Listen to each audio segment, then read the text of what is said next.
Ile whawawina pia le tautua le Radio Samoa se fululima iwa tolu amo ia wale tato porklame wha solo ile nei vaenga le afiafi e o whalofa ma wha talo whantu le tato porklame ile pa ia lasi o le tato watanu whai ona mau ma le tato tautua baise ia o le whawawina o le tato porklame le Radio Samoa se fululima iwa tolu amo ile nei vaenga le afiafi mo mua na ute wha mna tuatu na ute fo ile tato tautua ia po le tatu frequency na wote ona tu waila uta silima iwa tolu amo tonu ala uta vale ia po la uli tio le fale ia po fela va se vai nga pe ona ia inga ruenga fa le le o le tatu po ia le wa mai ona fa le le va nga le na ia ma u ma fa yentu fo le tutua ia ile va nga pe ona masani ai fa talo fatu ile pa ia la silasi o le tatu tinu malo le se fu maruia malo le la usu fe am nga ruenga le nei tai au fa taima fa foi le vi inga ile tua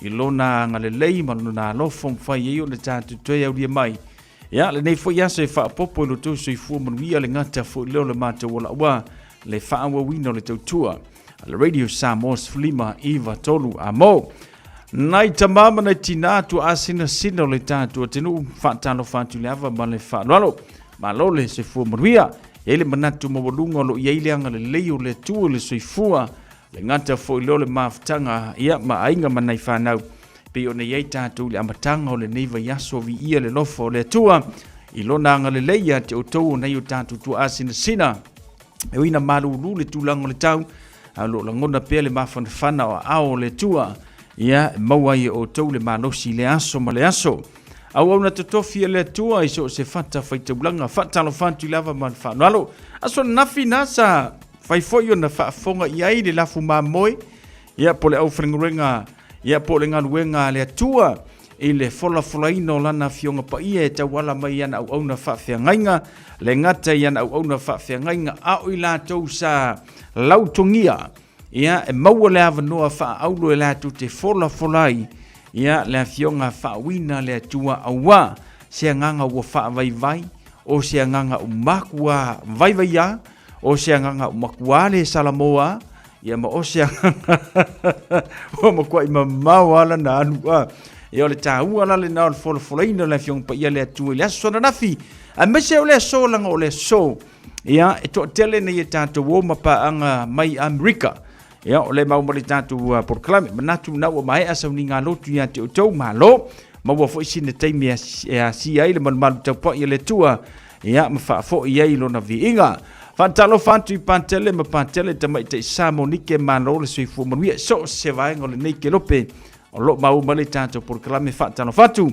a fionga ye kopo malante so swani malo se fu manuia le ngata fo le ona I faith outalai missionary tanto tenu ia pe ona si ile lima ofo inatu le ola au na ile tu e tala ilo no filingalo awani ganga si to tele ma to tele ia mole ngaluenga le tua ia fa pena foi na fatalo fatu mo ele na e to ai tonu mai le nei tunu wa e ka ngu mai wa malulu le talo le tau le nei tunu io nga fa yaku ia na itamama na tinai la so ya tatu ele ma fa yaka ko ka kofio mai ngia ku ngu malulu ia male tulanga male ka ko mauma sangi o ngu sila o lo kafe le susu male medi e o mai le so e mo ko ipongi salo ulalo langi po nga feo sila o kafe le susu ma le palmele maua o le kafe o le isu wa ne fa fonga le tunu io o nga le kafe o le isu mele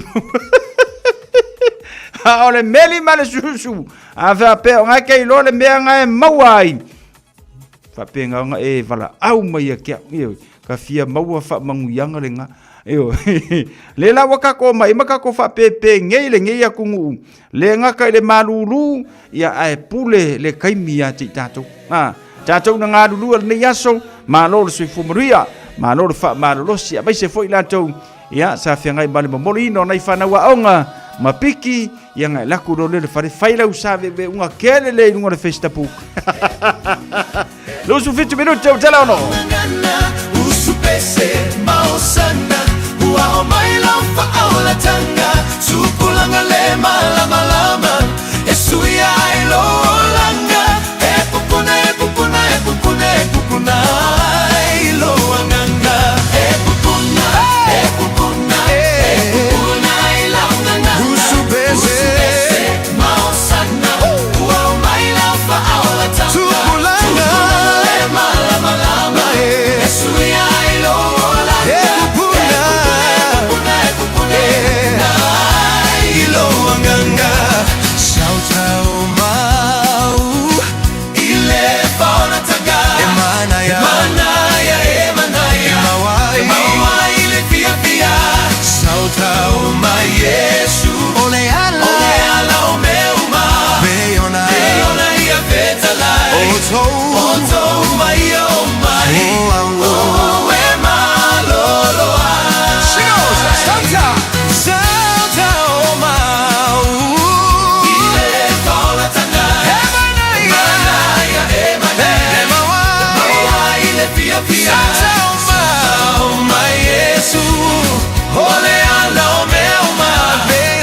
le sunga e toia ina loma tua se tatou o.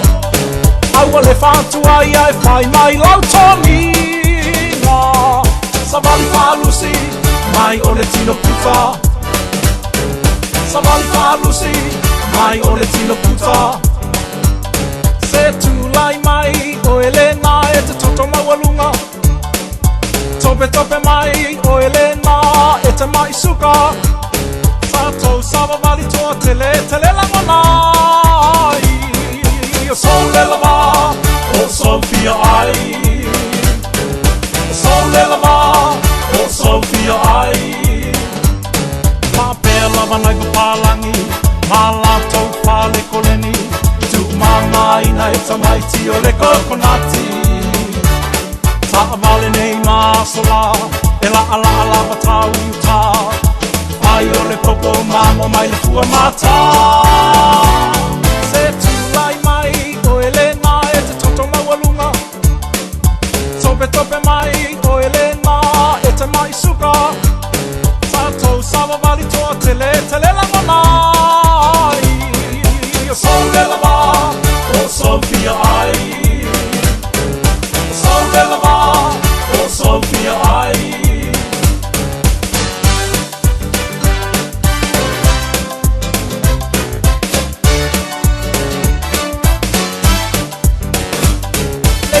Samoa se whamalo le tau longo longo. Le au eva eva ua tai mua atu le tātou solo. So miti afu e te mawai le ofisa. E talo fie se fulurima tala. E talo fie se fulurima tala. A mulo loto sau nei lo ai whatai tai. Savali le mu, savali tele vave ma fa nati nati. Uma le savali nga ua fa solo ato. Ai sau moli, ai leo se vai moa. Ai sau moli, ai leo se vai moa. Ma pela vanai ko palangi, ma lato pale koleni. Tu mama ina e tamaiti o le kokonati. Ta vale nei masola, e la ala ala watau iuta. Ai o le popo mamo mai le fua mata.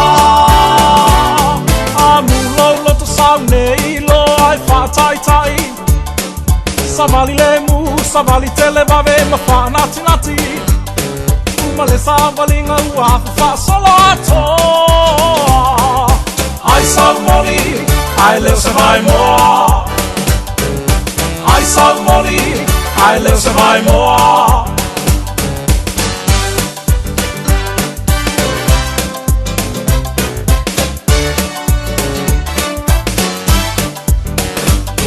Tato savavali manuele yo mai oni mai. If you can't do, doctor said no tonga fiti. Come and join to walking Samoa. Make you happy and atata. Make you happy and atata. Tato savavali manuele yo mai oni mai. If you can't do, doctor said no tonga fiti. Come and join to walk in Samoa. Make you happy and atata. Make you happy and atata. Ma pela vanai ko palangi, ma lato pale koleni.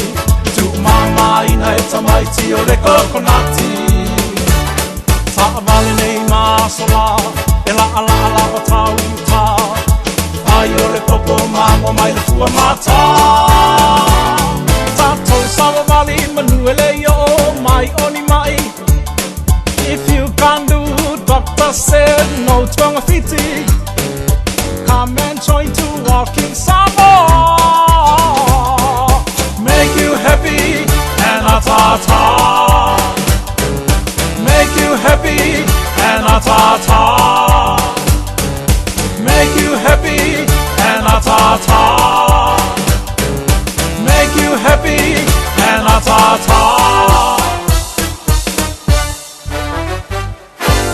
E ale na whaafifianga le na marsunga ia vaiangi sua manisi na whantunga mō tātou a mise fui on whautuanga na mō tātou au tātou wanga tu le tau manu ulu le nete usanga e tāua ia le maua o se teimi e whaisina wha malo stilo ia le ngata fui leo si le teimi e whaisina savani fui lea ia waka kou le keminga nga uma o le lau walo ia misi le paipa moelo misi a koa masi misi a koa masi kolengi le ngaka kolengi au wha misi e koe malvai Lus for 12 minuta na tala o le tula fitu tātou se atu se ripoti mai dungo na wala mo tātou ile nei afiafia wala mfoi mana vangaruenga mai tau atu ile nei afiafi faisi poloka lungo o tātou wala motorway si ala tau le whailo mai o lo mingoi a lo pisi ia lo winga e whailo ia e te oe whai le mu lo sa le ngata foilea mai lo saunga le mu i so se vaenga anga ia tui no shore ia ilungo le tātou wala lau papa ia o nae whailo mai ia feololo le pisi atu le anga inga inai no shore le ngata foilea ia o niso vaenga le na whaitu pe ona whailo mai le nei fu vaenga le afiafi o le aufle ia tātou ia pe ona anga i mai nei manukau ia feololo le sauna ia mātou se i vanga na ia niso vaenga pe ona poloka pe ona ia le anga i lei o tahu le ngata foilea o tawa whaitu le na ia o lo poloka le titi le tātou wala pe ona iai tasi le vaenga me tawatu pisi la foi temi umo takanini anga ia tui pampakura le ngata foilea ia o le whaitu pe ona e anga ia i le whaitu le mātou ia faisi poloka le titi o le nei fiafi i lungo le au framle i one hanga wha solo tui foi le na whaitu ia le ngata foilea le watu na inga i hius power pe e oso tui tua ia e maua loa i te rangi le ngata foilea wha solo tui nei New Lean ma watu nei Kelston ia matulanga pe ona iai ia anga ia tul whaitu le nei le west ia o ngā foi solonga le leifeo inga leisi tātou whaila lave pe ona ripotia mai i le nei vanga le fiafi o le au whatu le mea Wellington tasile na vanga le mai tau watu pisi whasolo ato li tele waso uma ia on o le manava i o ngaruenga Silver Park le ngata foilea Penrose ia ma tulanga pe ona AGI ia o lo solonga le lei le fiafi o le so e tele i oso ati tutono le tātou tano afu atu maioro tasile na vaenga whailo mai ia o lo solonga le lei feo inga ile nei fui vanga ole fiafi ia ole tula fono la foi mo tātou fai le mu lo sa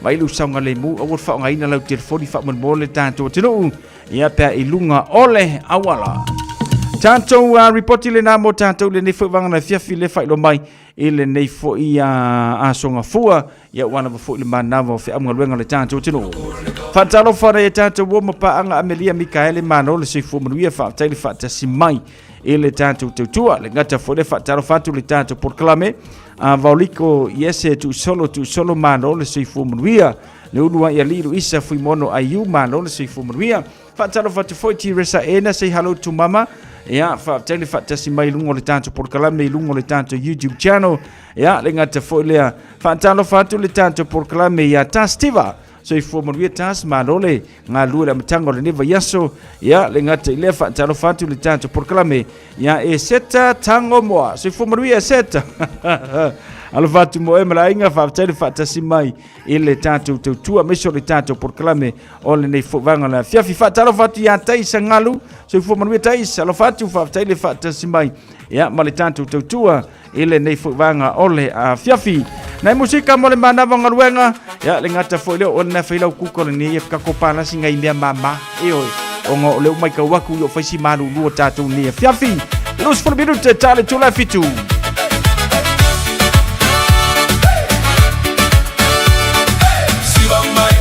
C'est ma vie, si va mai, c'est ma vie, si va mai, c'est ma vie.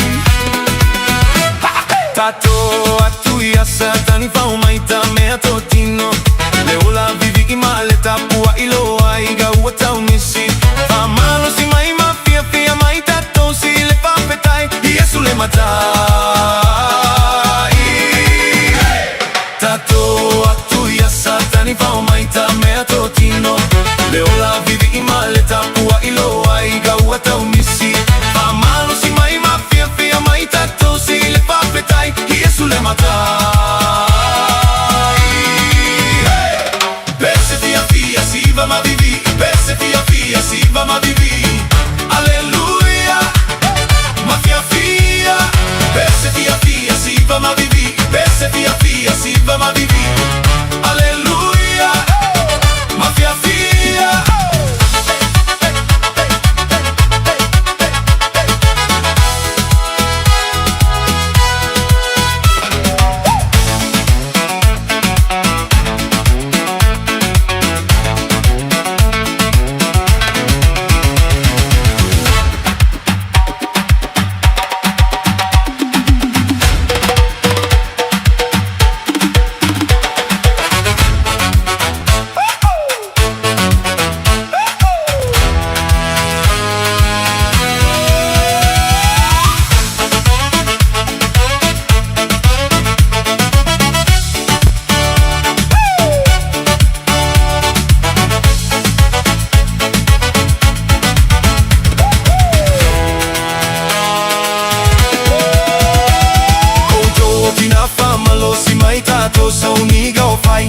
oleta mai fia fia vivi ia o oe fia fia moeini Uma ole lotu ai nati nati mai leto ana iwa tuai ona fai fia fia vivi Auto atina fa malo si mai tato sa uniga o fai O oleta mai fia fia vivi ia o oe fia fia moeini Uma ole lotu ai nati nati mai leto ana iwa tuai ona fai fia fia vivi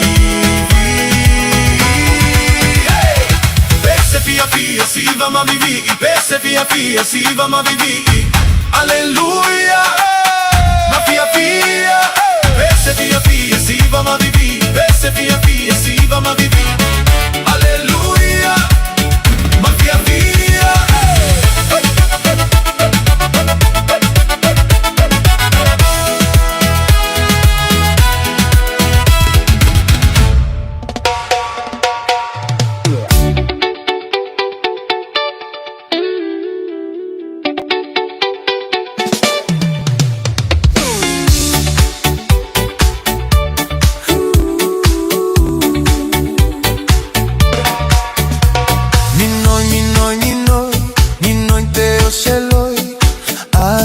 Siwa uanga oi oi Lolo fa ape epe e ua loi loi Suiti sua malie pe yo se poi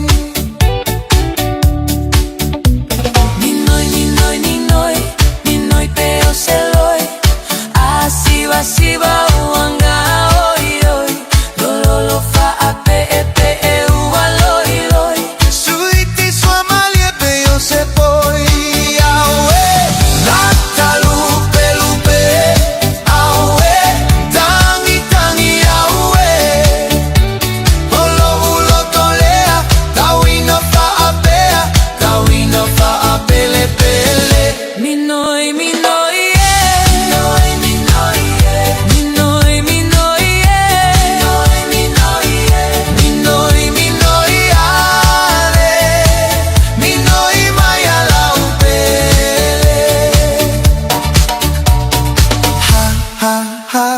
Te aluina uta Imoto o tualo uo fisa Esu e mai so ufa amalu mai nela So ia e te alufa ala Nata lupe lupe Aue Tangi tangi aue Olo ulo tolea Tauina fa apea Tauina fa apele pele Minoi, minoi, yeah. Minoi, minoi, yeah. Minoi,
lau pele inga e mingoi mai o pongi sange le mea le mumu ka ko bonga Atala vati atawa tavita iva tolu li matasi manor si fumarui lungo le tanto YouTube channel tiresa ene lo fatu mo olua Cecilia twinga mala manor nga dudu le ni fo yanso ya le ngata fo lo totelo na tanto wo mapaanga le mafuta mo le tanto fo kala musika mo manavo ngalwenga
fa finelea.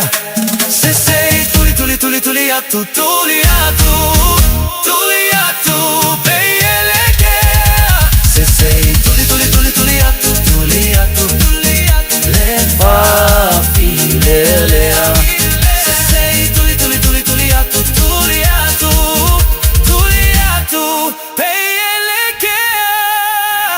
Elena, nai fa fifianga mo tātou le nei whauwanga la fiafi se ke whaia kore fiaka, mai e marwhai mai e kuri, a whaia kore maruru, a whai mai e kuri.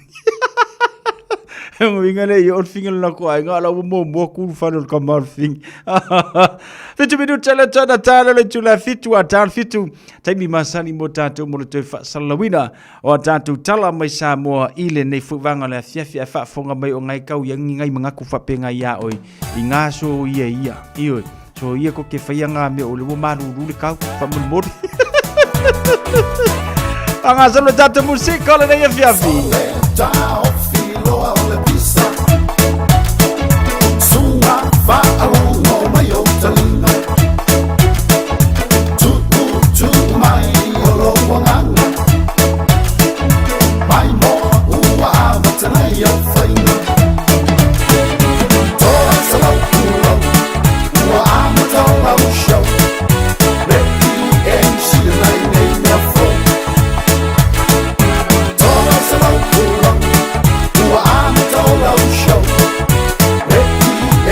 Like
se avena beata polo polo le mafata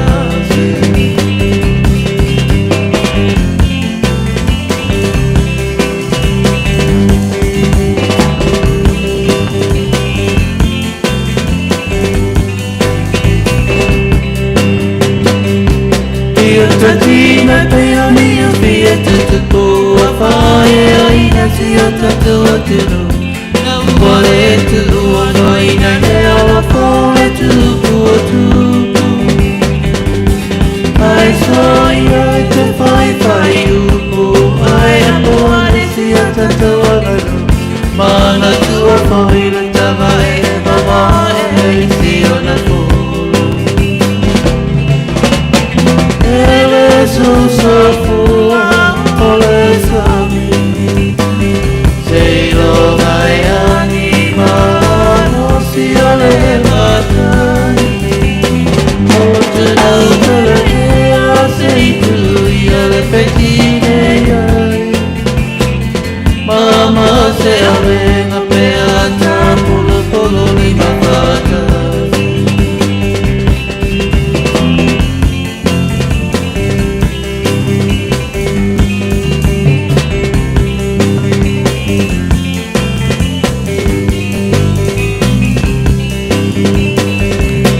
Samoa e mana tua o nai leo leo alai doa Ile kui kuina o tau ala la whana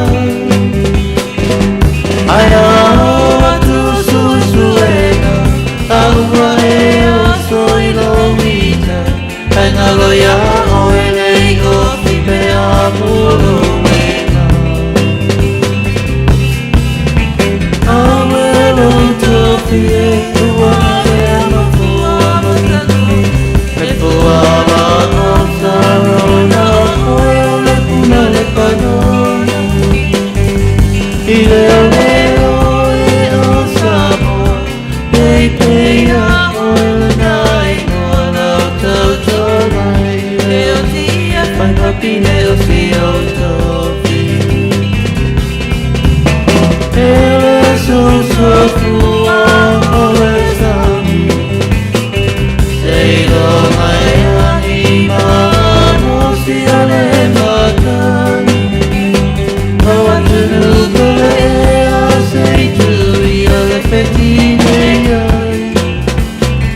Mama se avena beata polo polo le papatas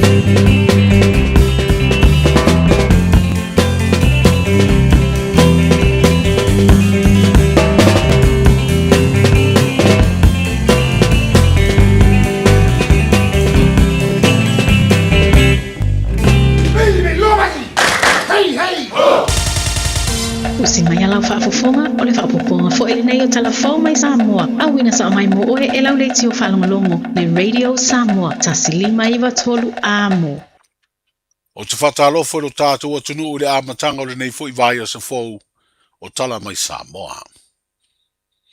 O te pena le tu malo palota o sa whatalua e mo mori lo lātou sui whaipule le fionga atu i a pu a fuatongi le toa. I le vaenga wha abu whai o le wha atua i le atua Samoa o tasi. O le sfraido le vai o su nei, e peo na wha iloa le sui whai pule le upenga te wha ilangi le fono wha vai, a le tu malo. O le a wha atino ai lea fua fuanga, i le se fulu lua i le awaudi. O le a whailo i ai le tu malo palota, i le maonta i tonga mau, i le asotofi i le se fulu le tai au, a o lua mana i le wha moe moe i le sfraile, lua se fulu lua o le masina le nei o me. Mai pei o na si la fia, o mai o na wha mawai ma ua talia foi, ele te tai ma le pāti wha upu whai e pui pui a ia te tau o tangata, le wha mawai ngā le sui whai pule, na tau wā ma manu malo, i le fua lea vaenga wha upu whai le palo ta tele ia au kuso, o le tau sanga o mawai.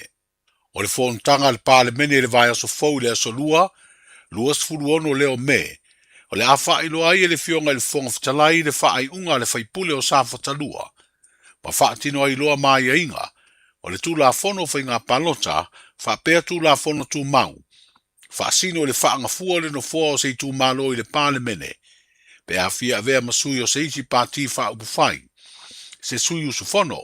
Lea e toe whai ai ma le whiriwhiringa e ala lea i se pālota lai titi. O leo wa toe fo i e wha awaura na tautua i le mtanga aruenga o leo, whale pui pui ma le toe fuata ina le tai leo, le sunga i ana nai vani vai, ina ua mai asu nga wha aloto i whale le mtanga aruenga i tua inga, o le liki lea e le malu o le malo tā penanga o se whainga e sa i di ai fuala au wha saina, mai le ai se wha mauninga o le iai o se fianga o le tai leo. O le taunu unga o ia suenga ma le whautuanga le sui komisina e toe whainga aruenga, na tu ina atu i le lo ia siri mo sana i lo ilonga, ma wha mauni a ati di ai e le ai se wha mauninga o ia tua inga. O le tai leo ma se malu o le malo e umia le tūlanga wha leo le tā ai lua, na wha malo lo le tu mau, ai whaia suenga wha loto i whale. Pei ta ina wha bawaile leo tā ai lua, le sunga ia luani va iri, e le imae a ia suenga. O Januari le tausanga nei na wha malo lo le tu mau wa ia malu o le malo, ina ua tua ia i le liki ai o tā penanga i se o se whainga leo, na sa idi ai fuala au wha sa ina. O le aso sa na nafi Samoa na taunu uai lo tātu o tinu, le tama i tai min star mta ngā ruenga o le tiute le malo New Zealand, le fionga i a Casey Costello, i le wha moe whaia ni tala noanga wha vao malo i mata ubu, tau i soli tū la fono e a fiaia tinu, po o transnational crimes, wha pēr tau pule pulenga e wha tino ni ngai o inga wha soli tū la fono, po organized crimes e pei o le whea vea i lea o whala au wha saina. Wa wha iloa i le upenga te wha ilangi le mtanga ruenga leo, whale pui pui ma le toi fuata ina, o le awhea i o Samoa e le tamaita i minsta o le tiutio le malo New Zealand, o se isi leo matati ai so tanga o malo e lua e wha talatala noa ai au wala, e fesoa soa ni ai le tau fia, o ia whainga sori tū la fono i le vāua tino. O ate o tangatolo tua ia leo i sori tū la fono e fesoa tai i le umio na koti po o fuala au whasaina, o loo wha ilo ai te usanga o le mātutua manu u mafioanga. Pei tai o se wha asara launga le mtanga aluenga leo whale pui pui ma le toi fuata ina, i le wha ai ungo le nāwā i aso o mawai, wa se ai le fioanga e sau wai, le taule lea o tā iai ma se malo, le ana wha ilo o se tasi mai le fioanga o le tongo. Wa wha ilo le mtanga aluenga o lea tangata e mai a fioanga, o lalo manu i uponu, ma whanga i savai, ai le o le tongo. Wa wha malulu ai mtanga aluenga le fioanga li se seo le na wha asara launga, ma au mai ai ma le labta inga ma le whau tuanga, i wha amatalanga e tu ina atu e wha se ai, le au aunanga le mtanga aluenga o leo. O se whainga i sa i di aino o fuanga o loo masalumia, o loo wha atino ai soli tū la fono e feso ta i fuala au wha saina. O loo wha asara lau e le mtanga aluenga ata masuafa o e ua moria, wha apea o latu wafioanga. O les whareila le vai aso nei e ilo ai se wha ai unga le wha amsinonga wha i tū malo. Le talia ma le te ena leo le tāno sanga le lo ia sui wha asara lau o le polokalame, o le maoto vi inga i sini Australia. Leo lo fina ua i e tau fina su e ino o morianga po le strike out, le whaia leo wha asara launga tau wha leanga. O lo wha vai lea fina unga i le mau, e lea i se malo si anga wha le tū la fono le wha amsinonga i Samoa, e tango fi aile nei mata upu, ona o le ua tangi e wha mautu i New Zealand, a o e ua moria, e au mau i Australia ma wha foe aile la au nanga wha asara lau. Ai o lo fina ule lo ia leo i aile malo si anga wha le tū la fono, o le wha amsinonga Samoa, e su e ai morianga ono i la ua lo moria te le so tanga i lo tātu utano. O lo fina u fo i le tua leo, e ui lo wha mautu i whafo le au nanga wha asara lau lo wha foe i la ua lo moria, ai o wha asara launga i lunga upenga ta wha ilangi lo o alwai lea por kalame, e mawhai o na mai moina i Samoa maso o se atano. O le asa whareile, e au mai ai fo i le wha ai unga le wha amsinonga, pe talia le tāro sanga leo, e wha o ngā wheso o ta inga wha teknolosi i lunga upenga ta wha ilangi, e whaia mai ai le mori mautu ufafonga, a le o lo tangi le mata upule nei. Tala amata i o le vai o se fau, soifu. Pui pui lo a inga i le tau malulu, au e te whaatali. Whaatonu nei loa lo tui ar fulu, a whai ngono li mau tau sanga pe o vatu, pe maua o e singa se tu mau, mai tanga, po maua foiso o alo i singa se tau manawa, e ma whai o na whai e fua lo tui ar fulu. tanga iana ile upenga te whailangi. Book myvaccine.health.nz e vave to whaingo fie. Mo whawhesili manisi whamtalanga. Really maile vaccination helpline. O valu se lau, lua valu lua iwa lua ono. O valu se lau, lua valu lua iwa lua ono. Po o le fono. O valu se lau, tolu ono ono, ono wha valu. O valu se lau, tolu ono ono, ono wha valu. E siri le poipuia na i lola tonga fitia. Whai nei lola utuir fulu. Tasilima i Vatolu Amo Radio Samoa. O le nā ua whaafonga le tātou tinu le te whaasalawina o tātou tala mai Samoa le nia whiawhima la matanga o le neva yaso. So nia mawhonga nā tu le tō wha au tanga vai a tipi au tanga vai o le sui Radio Samoa. O longa lue ma tautu ma le tātou tinu mo le tū whaatasia o tātou tala ua le whaafonga. Ia ile asunga fua se ia pa ia o nā so wharaile. Ia ma vaenga le nā pe o na whaafonga i le vaenga le whiawhi. Ia ato ai fo i matulanga i tau wha ma sinonga. Ia o lo whaanga solo lava i le tātou tenu o Samoa. Ia mafua mai lava i lungo le social media. Ia matulanga na o tau si le whia. Ia o le tulanga le nai ese mai i le tātou porkalami o kākou. O lo omia o le pese. Kākou lue lue ai. Iwe, kākou fie ma kākou whaalongo ai. Ia atu ai ia le tele o nisi vaenga pe o nei ai. Nā ua tau si la fie lungo lo penga te whailangi. Whaatalo whatu sina leo whaften whatasi mai lungo le tātou YouTube channel. Ia, ma le tātou porkalame. Whaafawina tāni elu se fua manu euso. Alo whantu le nei fiafi. Tāla le varu le asoa tai ora. Mwhanda te mo session o whapoponga. Ia, o tātou tala o melo. Tupu ilo whanu o le tātou tinu. Pe a tātou au lia tu isola. Mase malo si mai letua. Se ma le tātou porkalame se tātou asia. Pola ase tūlango ili tātou tala le tau. Report ya malo fisa va ai tau ya ukilani fa nga solo ia ya fufuanga o le nei foi vanga o le afiafi.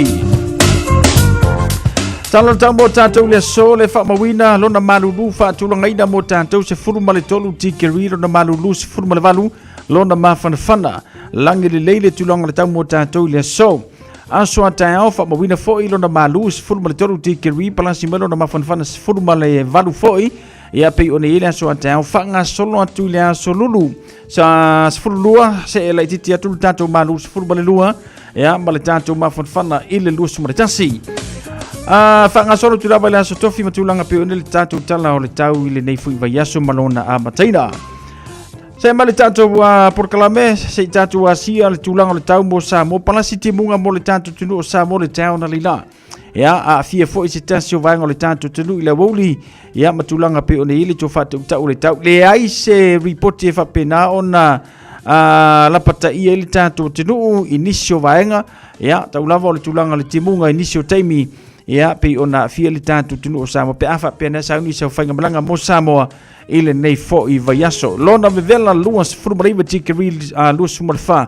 Lona maulalo pe o nei ile vevela mo Samoa. Ile amatanga o le nei fo i vaiaso. O le ngatai whano le tātou tinu wha mawina mo tātou au kilani. Se furu fitu minute tār se furu le tāo sua le ngatai whane. Toi mau mali atu tolu minute te se furu le poa nanei. O ne hanga lua se furu maritasi minute tār le tasi le vavao na po. Ia, na pe meri ngati whale sua te tui ile tolu minute te ale tasi ile awoli ana leila. Whanga solo mai amato nei manu kau hetsa te walu minute te as furu mare lua le pōna pōna sua ngati whale. Mau mani atu le lua se furu tolu minute te as furu mare lua ile awoli ana leila. Whapena le no whanga o muri mai pinti le whamawina se furu wha minute te as furu mare lua ile awoli na sua ngati whale. Mau mani atu le pōna nei lusu mare wha minute ta le tasi. Kalena whainga whaiva mai le so tai au se ia pa ia le aso tofi le whamesi vanga le mokua me le leia le tūlanga ia o le ngati whano le tātou tinu kaua ia o le marurua le tūlanga o le tau marsavili ia ai manga ia lo waru se whali o lata lata tu ia oe whatau isinau ia whaisinau mea tau sami au kia lu sami ke wai mane moko ke le ilo a au talana tau marangati whano le tātou tinu ripoti marufisa wa ai tau iau kilani.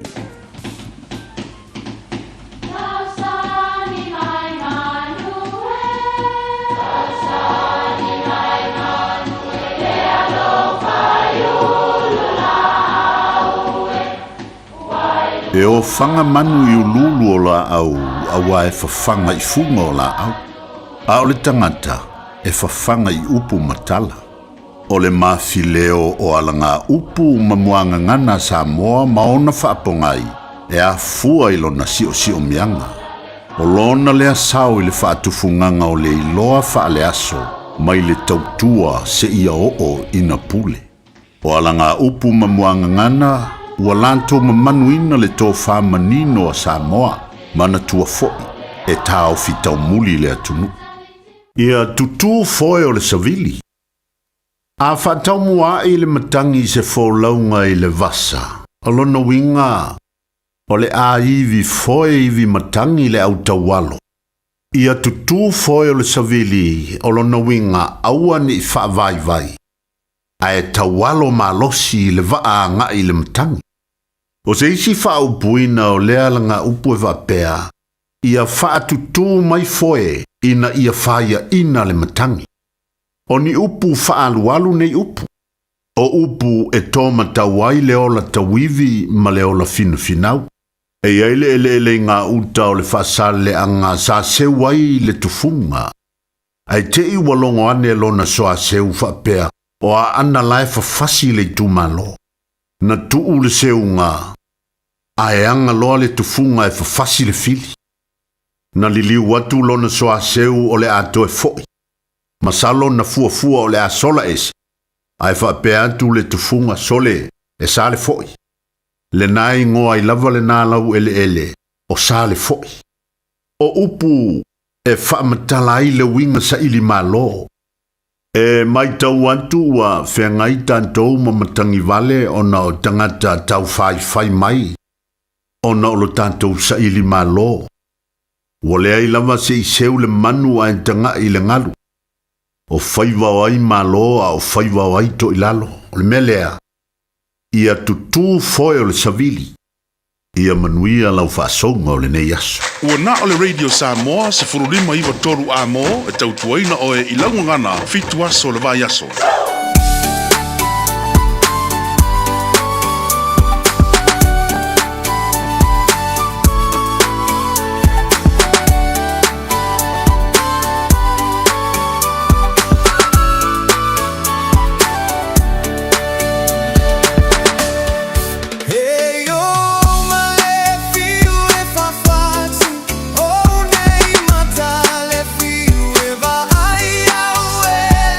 Love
Ole tautua le na asiava atu ni o tuipea ma le tātou porkalame le na pe o nei le nei vanga le fiafi.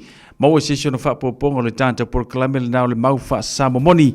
Ia i le asua tai au pe a tātou wauli atu siola ma se malosi mai le atua. Sfonuiva minuto tele tula fitu. Whaatala whatu tina ngawang sing na leo malo le sufu manuia. Ia whaamomoe na manuia le nei vanga le fiafi sesi le tunga mala ala lo whantu malo le whaatasi mai.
ia magalo itanei le tua tai itanei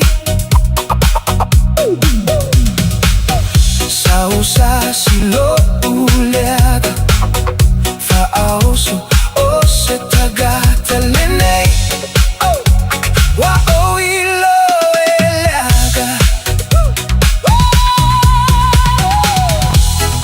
o teilo lo unei leaga tele o teilo le lua lo fatele o itanei le lua tamma pele. Let's go. Fai mai lo utina yaita sole fa alo kotaliga tailo waitala utoina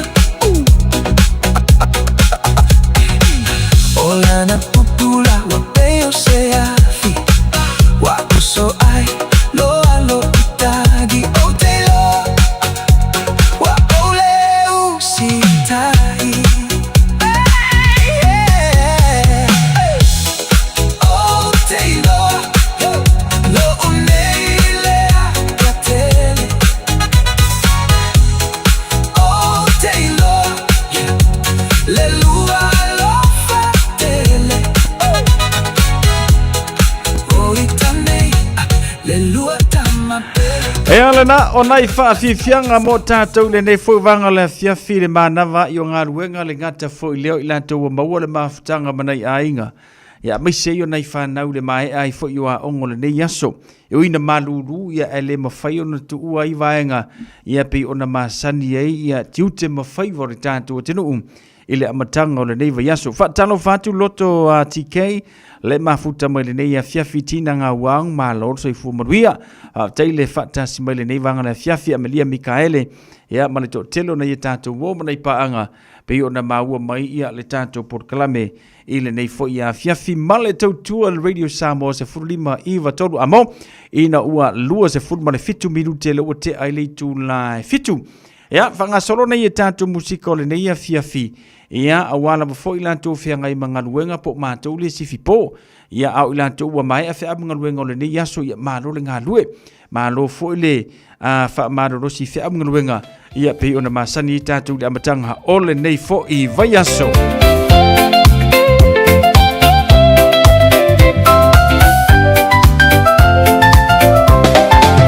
Sauia e show i le siva gogo o le mau i lava lena o le au talavou fai mai lava lato e mana o i le show saulo ala ia e matu ai so siva siva i le manaia alo ia o fai va o mali e mai le musica si o tino e va vai e se le mata inna i au tano no mea ua leo le lea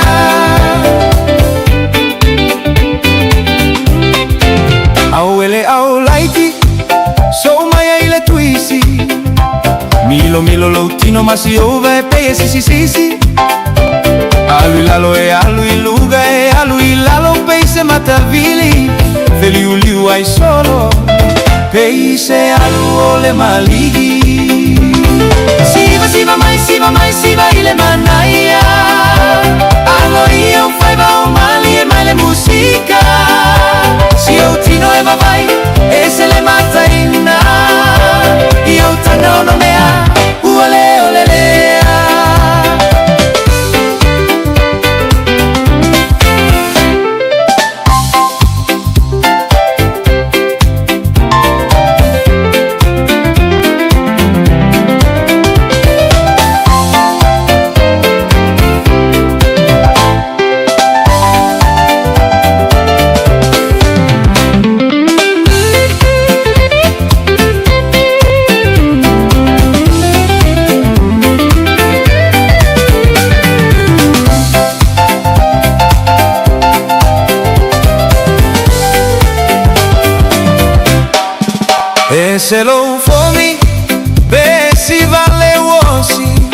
E la ala a fa sipa sipa solo pei e fai ma oli oli. Così ma ola o paga e fa a fesaga i foghi foghi. Oia ole au kuoli. Wa pei oni te moni. Se mai loa ila usiva Samoa. Oli oli fa atau salamaya mai sau sau noa. Ila utaga ono mea lo sei fai malauitoa. Lau mata ata ata ua toa toa. Siva siva mai siva ile manaya. Allo io fai va umali e mai le musica. Si o tino eva vai e se le mataina. Io tango no mea uale olelea. Io utana ono mea uale olelea.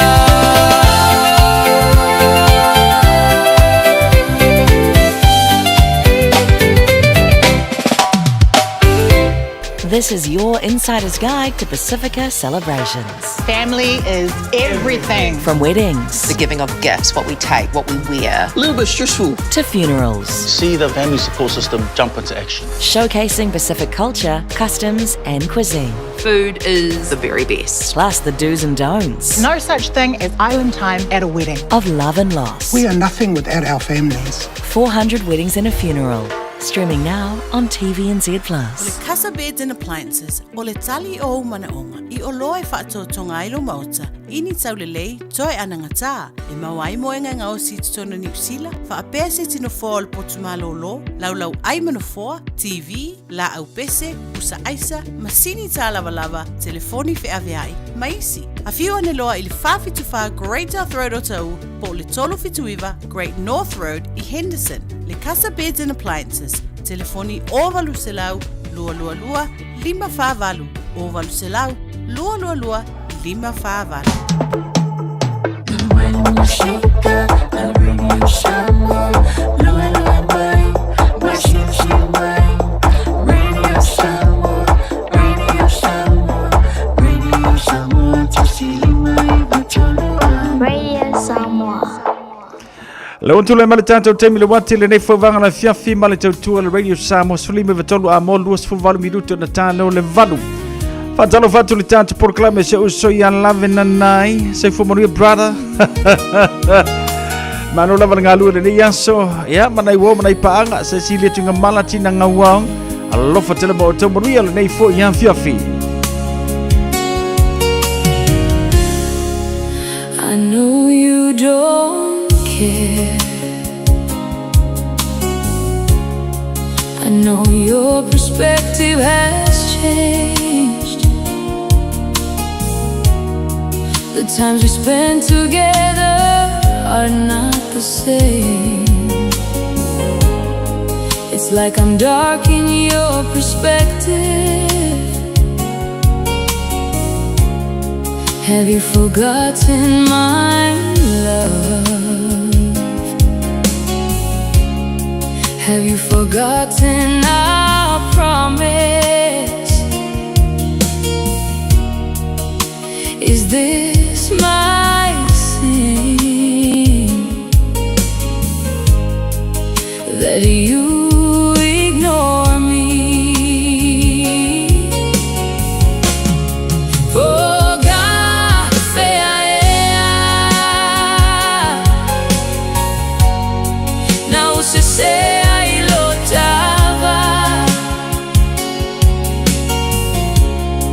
Uamativa ulago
Amativa o Lagona. Tafia vai o Foliga.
Radio Samoa. Taslima ivatolu. Amo. O e si la fia me e whaatino e mawhaiona e umi ai sou fale motu le lumanai. A whai fo i sou fale motu, o e si la fia me whaiona whaatino ni isi o fuafuanga e whaonga aile equity o lo fale. A wane e misiere por kalame o le malu I fale. Ia fiafi o sururu taitasi le se fulu e te aile whaa. O le a e si la fia ai au wala e mawhaiona e umia se fale motu le lumanai, ma au wala e whaonga aile equity o lo fale motu e whaata wai se isi o fale. Le por kalame o le malu I fale.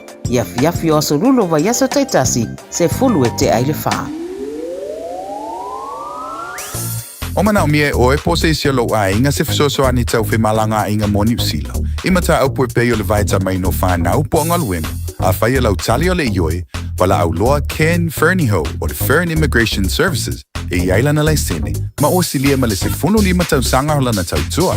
E toa tele tanga tau o fisoso ani iai Ken, ima ta upu tau fe malanga a inga. E awhia ima ta upu na o atu le tribunal, ma apili le minister. Tanga iana e le Facebook, ma le upenga te whailangi I molimau. Mo nisi whamtalanga, wala au mai le Fern Immigration Services. O luatasi, tasi lima tasi, o lima. Te alofa Samoa, o Mr. Cowboy Lenei. Whaafafonga, ma mai mo mai pia I le Radio Samoa. Yeehaw!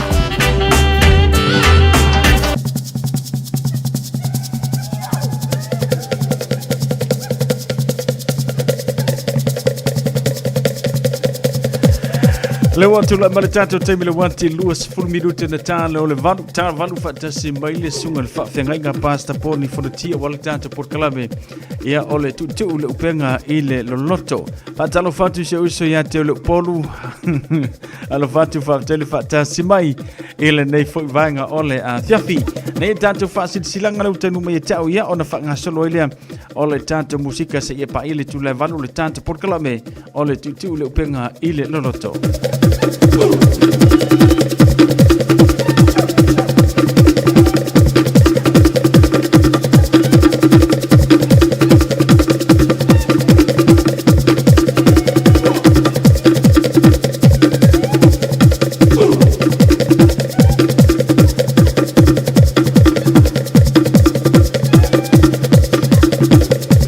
Tato fasil silanga le utanu mai tau le nevanga la fiafi awane ngalo saulo mingo le tusi o le songa. Fatasi ai male lolo mingo le vau filfili. Mau ai fatu pengo Samoa isi sifo tutuila mamanua. O nisi o tala tu o Samoa o le ala ngā upu le matafa yoia le matai. I le whaingo le wha lave pe o le wha paiponga. Man liu le o singo a inga. Fe sila wha inga o polo si I wha aloalo. Wha langingo le kalesia maletele o le ngangana wha alolonga. Fitu se folu tālalo na tau na le official lava Radio Samoa e le tolu pa tolu ona Hope Avenue manukau e te mawai.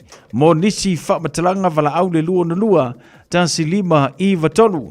Lua na lua tasi lima I vatolu pe tanga iane e le shop Radio Samoa.co.nz te whaima yesau oka o a tātou tusi lena. Afio anga pua savai. Ano foia fale mua, fale vaai ma fale seu.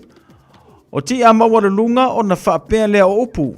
Se ualilingo le whangatia ua pau le tua vao ma fua malu. Ua tangata loa loa le vao filifili. Ma le asa ngata. Ono mātou whaa tu lou lea Samoa iau pa ia sau ngata. O le a leo o iaiso mātou leo. Tu lou na lava. Ai wha sino tonu le nei wha sile silanga. I suli uma o alo matama whanau le fio anga o pua i savai. O loo lala ma pāpaa au i au kilani nei. Ma so o se tasi fia tongi sana maa. A wā lava le wha moe o le toe fausiena. O le marumalu tau poa i le whakasai tutonu. O le tātou nuu. O le a whaia lea whailo ingai o Tara Art Center. A so tolu sifulu me lu o luono i le tau le tasi le wauli. Se ia pa ia le tula lima i le a fiafi. E mana o mialo awai mai tātou soa lau pule whaasoa ai. Lima se fulu tāla le restala, mana tua mai sau la fonga wale tau amataina, o le nei wha moe i le ava ma le wha tele. Wha moe le au li atu le naso tu upoina, tātou whelo i ai le lofo le tātou matai. Wha whitai, sainia le whailo tusi ma le laulau, a le mafutanga, o alo matama whanau a puapua le tātou wha silanga le na, i le nei fo i vaenga o le fiafi.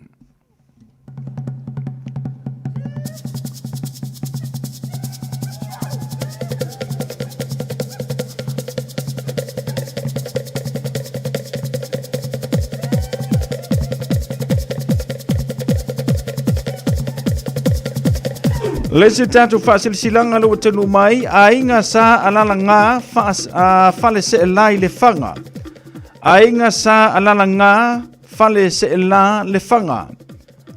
O te whaasilasila atu le awa ma le whaaloalo. I suafa matai umo le a inga sa alala ngā whale se la i le whanga. Fia maua se tātou whiro inga i le aso toa nai. Le whai unga o le vai aso nei. Luas fulma le tolu me, i le itu la se fulu ma le lua i la woli. Whaia le no whanga o le lua fitu iwa, Istama ki rau i Otara. E mana o mia lo tātou whelua i whatasi. E whatau nuu fuwhanga lo tātou ainga, sa tala noina ina ua umanofo. Sa whaia le amatanga o le neitusanga, mo nisi a whaamatalanga, whafso tai le telefoni o le o lua fitu, ono tansiono, lua tolu lima o. O lua fitu, ono tansiono, lua tolu lima o, ma loo whaalano lava whaaftai, lala ngā mai eti, sa o le ainga sa lala ngā, o loo sainia le tātou whaasila silanga le nā. Ma lau telefonu le o lua fitu, ono tansiono, lua tolu lima o, i le ava male whaalano.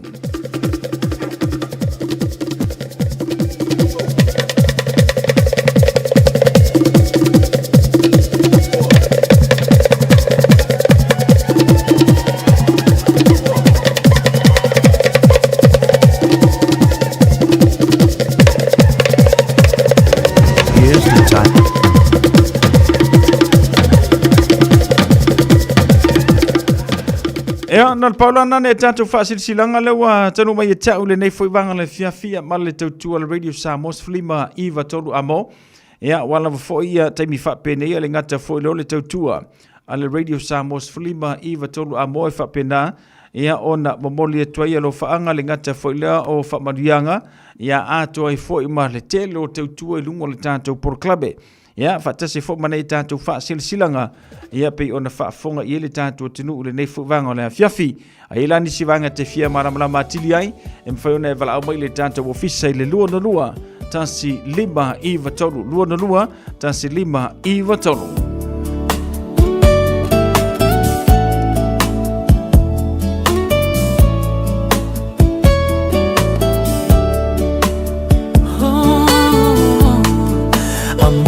Manu felelei e pepe se fia ya soma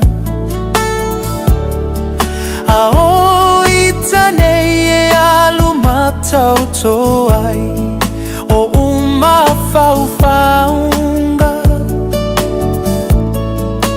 lupe o levau se ilele maia e e te alu ma le tali.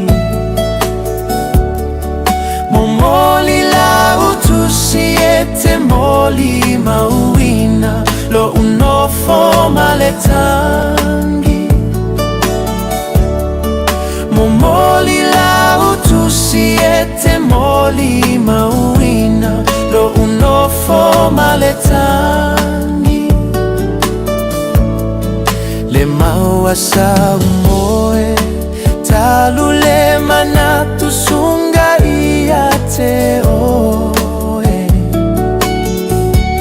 E te whao malo i o umawhao whaunga, watasi lava oe. Malingi lingi le mu o loi mata ma le whaano anoa. Uala vai a lea e whai mata limo au i le whaano anoa. Uala vai a lea e whai mata limo au i le whaano anoa.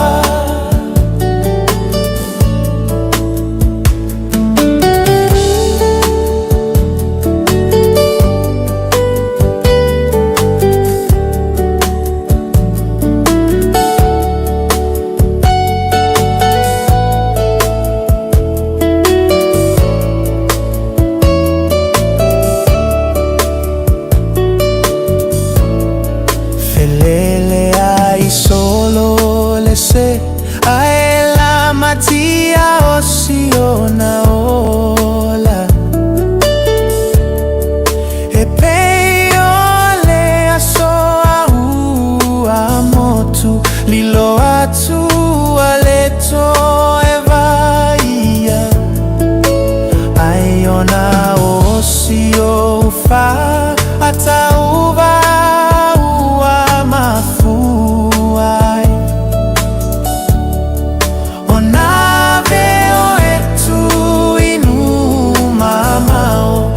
Te vala vala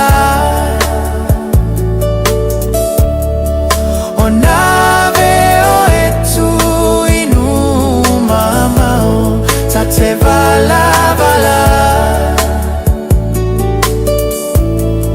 ta fia faia oni a pau e lele atu ai le tosau.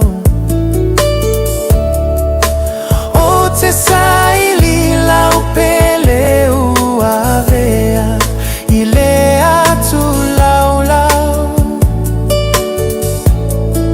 Mai mau o fua fuanga sapaia uale tau lau. O loa inga natu ialo ufatu tofa o elo.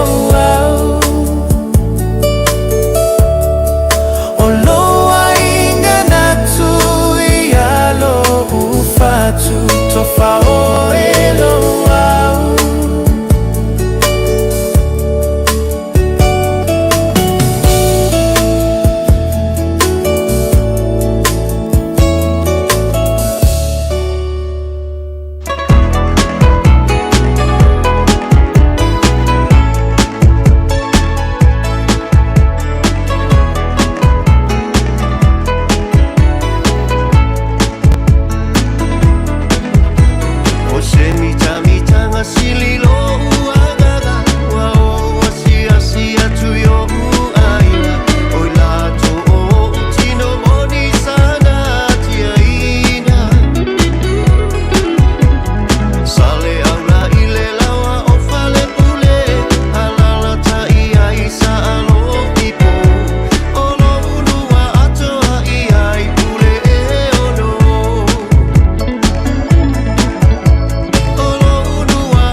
Leo tula male tato temi le wati ya mana tula watato nule tula valu fatalo fatu ya ko poeti ya manisi ona ya tato wo mapa anga pe on mau male tato por kalame ile nei fu vango la fiafi ya le fo fatasi maila na ona pasta poni fono ti mo le tato por kalame le tutu le upenga ile loloto ya pe ona tuua maile vayaso na sei mavaya tu nei ona sa fai malangla na ona ya onisio fufuanga fale ainga leo tuentali mai ya wa le fapopongo le tato por klame o le tutu le upenga ile loloto ile nei fuivanga la fiafiu si mai lau fafonga.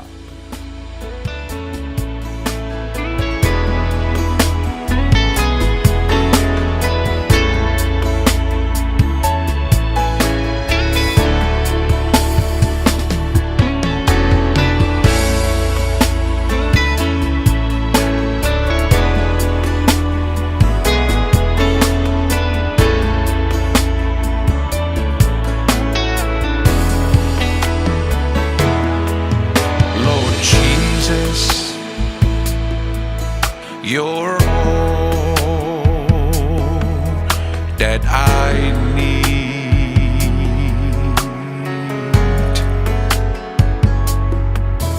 Lord Jesus,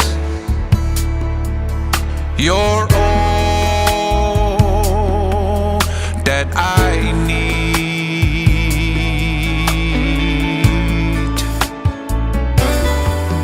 Lord Jesus,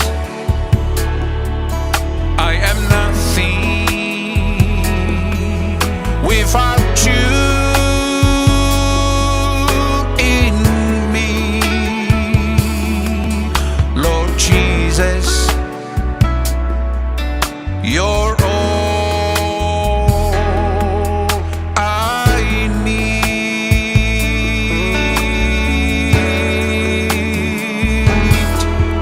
Lord Jesus, it's your healing that I need.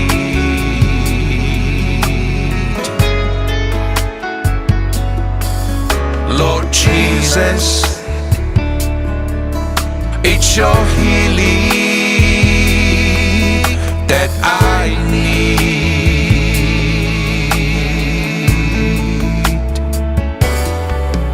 Lord Jesus,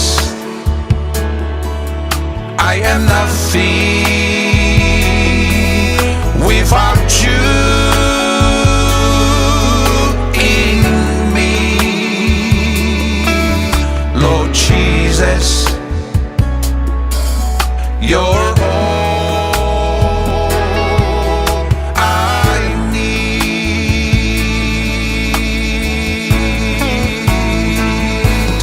Only Jesus.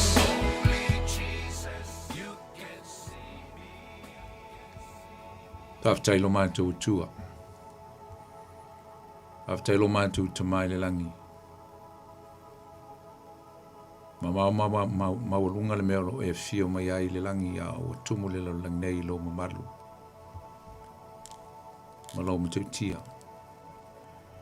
Aftailo ang le leile nei aso mātango fio e whapopo mai aso lo mātou ola. Whaiono mātou o lia mai nei taimi o le mātou wholaunga. Nei aso e whapopo le tua ia i mātou, sa mātou i e au mga luenga. Sa ta apelau whanau i lunga le neifunga i le ele i au ma tiute, mea sa mātou i ai. Whaptai wa e te tai mailo mātou o le nei fiafi i lau lawa fi le mu. Whaptai te mā, ia vi ia lava lau swafa e whamavau. Tai le tua o no le whaolutanga i ala ia Yesu Kiriso. Whai ono mātou maua le whiwhia mo le sautonga. Maua le wha moe le tua le ola o mana e saunia moe mātou. Le ola e whamabau. Whaftai le tongi ola whaftai le tua no le soifua lo wala pele to tasi. I ia lau whiwhia whaftai tele te mā. Mātou atu le nei e whiawhi tu inatu i ato e lo mātou por klami. Se e whatasi mai mai mafuta mai ai mātou. Te whaau mai le mātou mta upu, le mātou talaina lau whiong pa ia mo mātou whasoa, e nei fui pō. Talo ina ia e whamnuia i o tangata, Le a mātou mafuta le fiafia le la upu. Sau noa ma whetalai o le nei po e mātou whalongolongo. Whaongaina le au na whataua. Whamnui atua i au tangata le fiafi. Nā se mta upo le a mātou tala noa le fiafi mai lau tuspa ia. Talo le tua, mai o onga. Mai me mātango fie, mai so sio la upu. Si o mātou ai mwhenua le fiafi. E whaila wala upu whamnianga. E sua malia ia e mātou la upu. E le ngato le nei po awa so uma. Vi ia lau swafa le nei po. A uma fo le mātou ngā luenga. Ia fo ia tupe ia ato ele vi inga. O le whamanu ma le whanei tanga. Le mamalu ma le vi inga tamayo o le whamavau. Ono Yesu o mātou talo tuai. Ameni. Patalo whātu sa mo le fiafi i lau whasau saunga. E le po ia ma le malo si o tātua tunu. Patalo whātu nai o tātua tu asin sina. Ta mama tina mātutua o lo mafuta mai. Ia mise foi o auna pa ia le tua. Lo whapenao na mafuta mai le tātua Paul Klame le po. Patalo whātu lolo Samoa. E wenisi o mafuta mai tonu o mautangase e ngata foi leo tonu o whalpuipui. Patalo whātu ia tau tau ma le nganga fia. Ia le ngata foi lea o nisi o lo o ngā lulu e nei fiafi. Patalo whātu ia tau tau po whiose meo e whenga luenga mga lua e nei fiafi. Ia patalo whātu ma whamni atu ngā luenga nei fiafi. Le ngata foi lea e mantua nei taimi le to telo si o tātua tunu o lo ta ape i tunu e se o nei kelope. O whese a tunu o lo e mafuta mai e nei fiafi le tātua mafutanga patalo whātu ia tau tau. Le swafo Yesu le tātua li i mo le tātua whaola. Ia whatalo whafo inisi o lo asia si mai tono o kila nei. Lo whapenao na sia si mai foi ia ono mafuanga ese. Patalo whātu ia tau tau nei fiafi. E foi nisi o malanga mai Samoa ia whatalofa ia tau. E foi nisi o sauni malanga i Samoa ia alofa le tua. Pui ma leo leo ma ia whamanuia le tua i whainga malanga le ngata o Samoa ia so se tunu. O lo e sauni te malanga iai. Ia e whatalofa atu foi ni fiafi ia i se tasi o lo o mātamata mai ia mafuta mai o steimi mo nei. O e mafuta mai il tātou Paul Klame tutu leo penga le loto whatalo whātu. Ma le nganga whaloalo. E whatalo whafo sunga ia sauni fiafi o manga lue, ia le li, ma lo saunga lue. Ia ia le tua, tātou Paul Klame masani neo le tutu leo penga le loto, Samoa, usum tu whawhine ia kiriso. Ia o la auto au na nei, poni fonti, le tātou mafuta fo il tātou Paul Klame, temi masani o le tātou Paul Klame ia po le upo le tua. Ia tātou te whamalo sia iai, ma iai fo ise mea tāua mani mea o ngā so soani lo tātou soifua whale nganga. Ia sa le o Paul Klame le foi vai sona te atu nei ia no whafua se ia ni malanga. E Australia ia whaftai, to e tali o mai manuia me oma. Ia ai alo whapena ona i fote tununga ia olo manuia foi oe ni fiafi a miso ni va yaso ia malnava yaso o mo vai today. Ia o tato folonga lei foi teu sanga ia o se mali la volta tato folonga. Tau si o manuia me oma.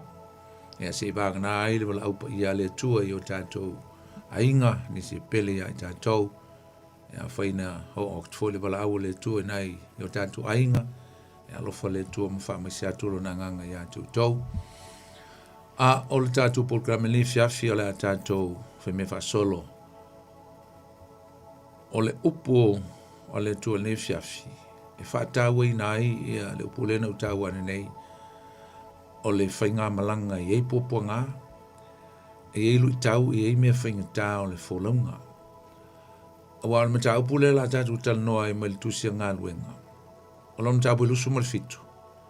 O le whainga malanga la apostolo Paulo lungo le vasa. E maua mai e se me tau al tau o le tatu ayanga al tau o le nei o langa ma le soifuanga tatu te olai. E pēr no tau e ei lava whaing tā. E ei pōpua ngā i le wholonga i le nei o langa. Usam tu whawhini. Ai po a me whaintai o mai ai tātou. A tātou whatuatua ma whalangolango I le tū. Te tonu o le asaunga le mūl tātou wholaunga. Wai tele me whaintā o lui tau. Le ngata o le soifua whalenganga o meo le tino. E teimi tātou te whapea ai. Ia po soifua ea le tū. Pe moni e o lo soifua le tū. Wai ea teimi whapea nai te talo I tonu o popo ngam whaintā. E whisilingia le tū. Mana mtau tia o le tū. Ailo te tonunga o teimi wangata ailo tātou I loa ma lo tātou malosi. Ma lo tātou tau mawhai ina ia fo ia whawhita au le soifuanga le au ina a mata I le tua. But God is still in control no matter what. No matter how hard circumstances, difficulties and challenge of life. If we put our trust in the Lord will always be in control. E le atua lava le pule, ma le leo ino I tātou I me uma, te me popo ngā. O le tusi nei, o le mta bulusu ma le fitu o le tusi ngā luenga o se mta upu, e se le manaia. Manaia o le tala na ia I le fōlau ngā la apostolo Paulo. Te le fwena ngata ma le tātou tala noa, I le tele o whamsinonga, ma whamsino roma sa iai, a o iai lau le ele o iuteia. A o le la ua uma le lua tau sanga, sa loka vava ai pe sa se tia ai ile ofeso a ia a lela o le taimi o le ave Paulo ile va fatasi e manisi o panguta e o le lua selau o ala fa ingola o malanga lea e ta o mai tono le tusi le al mta pule to lua selau fitus fur milion ia o to tele o nei tangata no o panguta ia ile ngata fo ilea ia te losa ia ni pasesi ia ngata foi lea o le oloa e misol to tele foi le ova salo le ova po se mol to lus fulu mon tupu ai sel ta ua pe ata to ala la u fight wina sina vaenga ta u tele pe ata to falo longo manino ta to wili lina ne fiafi ia le ia mta upu mo mai ni meta u ma le nga mo ta to papelon foi to wina o tu ino follow watu I mato Italia, ia po Roma. Ona lato tu ina tu leo Paulo manisi tangata fusfusia, ile te itai o le to salau o iulio le ingoa, o I lato o le au kuso, ia po le kaisa, po tangata Roma, te Roma, pe pulua. Ona waelo I mato le waa atamutiu, matu waa atu, a follow wane le nu o Asia. Sa fatasi foi mai mato Aritako, le Macedonia mai Tesalonia. O le tae au fo iwa e iuta I mātou I saitonu. Wanga lele mai fo iu lio ia Paulo. Matua atu ia te e alu iana wo e tali o la tu olofa mai. O tu wa atu fo I, ai fo I mamatou fo lau whaataftafa ani ku Peru ina ua Matangi Valley. Wa umano fo lau I le vasa wha Kilikia, ma wha Pafulia, o no o leo I mātou I Mura, o I Lukia. Wa mawai foi ele te tai o to salau le va Alessania o le afo lau tuai Italia ia po Roma o wan tu ina tuai I matou o tele ngese o na matou fo lau o tele aso na fai ale o I matou I ngā tai o Nikoi o Nitoi ina ole mawhai I le matangi o na matou fo lau atu lea I Kereta I ngā tai o Salamoni se manu ale tu una le tua o matou wo olea I mea ingoa o ava matango fie. E la talata I aile ai o la sea. O umaso e tele, ma wo o yono po e awhati ai fo launga, o mawai fo I po le anapongi. O na anapongi atu lea, o na po i atu lea o paulo I ate la tau, mo whape atu leli Ali o lo manatu o le a tele le leanga, ma mau o mea I le nei fo launga. E le ngata le uta ma le waa ai a toa mau tātou wola. A ua usu stai li te itai il to salau il te utai. E por kapteni, ma le li I ona le waa. Ai le usu stai upo a Paulo. Wa lele le I foi li taulanga e no nofo ai waa I li tausanga o a wha ai. O na whai mai lea o le manatu o le tele e tu waa atu ai, ia peo. Ma tau mawhai peo I foni e nofo ai li tausanga e a wha ai. O le taulanga lea I kereta, e whiangai ma sifo I le tuitonga. E whiangai fo'i ma sifo I le tui mātou. Waangi malia mai fo'i le tonga. Whate I lātou ua maua lo lātou manatu. Ona tu waa lea, ma whola watu e la talate kereta. O le pine o na pesi mai ai o le a whate tele o Eurokuto, de ngoa. Ua vele waa, ma o le mawhai o na whaasanga I le matamtangi. O na mātou tu watu ai lea. Ma o le lea. O le lea whaatawhane I le tasi motu I titi, o kalauta le ngoa. Na whai a le mawhai o na mau taofi e mātou I le tulula. Ua sisi ai lunga e I lātou, o na whai lea I lātou ni tongfiti, ma sai ifo le vaa. Ua whiwhewe foi nei la foia I le one whiawai. O na lātou tu ifo lea o mea I lunga o le whanā, o na le lea ai lea. Ua matua whe la fua ina I mātou I le wha. O na la fua I lea I lātou I le tae ao leuta. O le aso tolu ua mātou la fua I ai o mātou lava lima le vā o mea nei le vaa. Ua tele aso o le iloa ai le la po fitu, ma ua tō ifo le wha tele ia e mātou. Na I ulea ina ave e sea uma lava o lo mātou wha moe moe I le ola. Whata ua le whainga malanga. Pea on tātou talanoma, ta watu le amtanga le tā ua o le neitala. O se ata o le whainga malanga o le soifuanga, e ei popo ngā mwhaingta. O le whaipu mua. O le walo ia official na handover po o tuinatu Paulo I ampango tā. I limo Roma. I le puipuinga a tai Roma e pe ona tā ua. Ai sa le na o Paulo na malanga ai na ave fatasi o ia ma to telo nisi paong tā. O le tai o salau le tau mai I tai Roma e ngoi ai u lio le ngoa. O ia lea sa leo leuina pe na wama aia le Paulo ia ma paong tā. Ai mai sea Paulo. O le meu tātou mai tawina le tala pe ono fai tawina le vaanga lea. E uina tu inatu Paulo I lima o le pule ngā Roma. Ai sai lalo lava o le pule le tua me oma. So God was still under control, even though that Paul was handed to the hands of the Roman. O la lava I le pule le tua, control le tua me oma. Awa e ui lava na tu inatu ia Paulo I limo Roma. Ai sanga le lei ma tu ina le tua le loto alofa I tai. A mai se tai leo Iulio. E anga le lei ai ia Paulo. So le lava e leo ina e le tua ia lana au na o Paulo I le vaenga I le amtanga o le whainga amlanga. O le whai upulua, o nae wha ilo mai ai le wha ina o le au malanga. Le iwa iei Paulo mai le wafu e ta o ata mutiu. Ia po se vaenga o Turkey le teimi le nei. Ia matalona nga ia tu le mule va I tonu Asia matuli o lau ele amino o ngā sami lava o ngā sami o Kaisereia. Po tonu lava o le vaenga o Iuteia. O lo ta ua mai fo I le whaitaunga sa o malitangata te Salonia I ngoia Aritako. Ia le ngata foile o Luka. O le elu pule a sa mato o le ringa o Luka le tusi tala le tusi. A o le fo I ave whaapangutai ma Luka. Na o ai lo nuinga ele fata mala le tua na yese au malanga po ni se masani ia Paulo e mawhai ona iai fatasi a company ina ia Paulo teimi uma o le whainga malanga.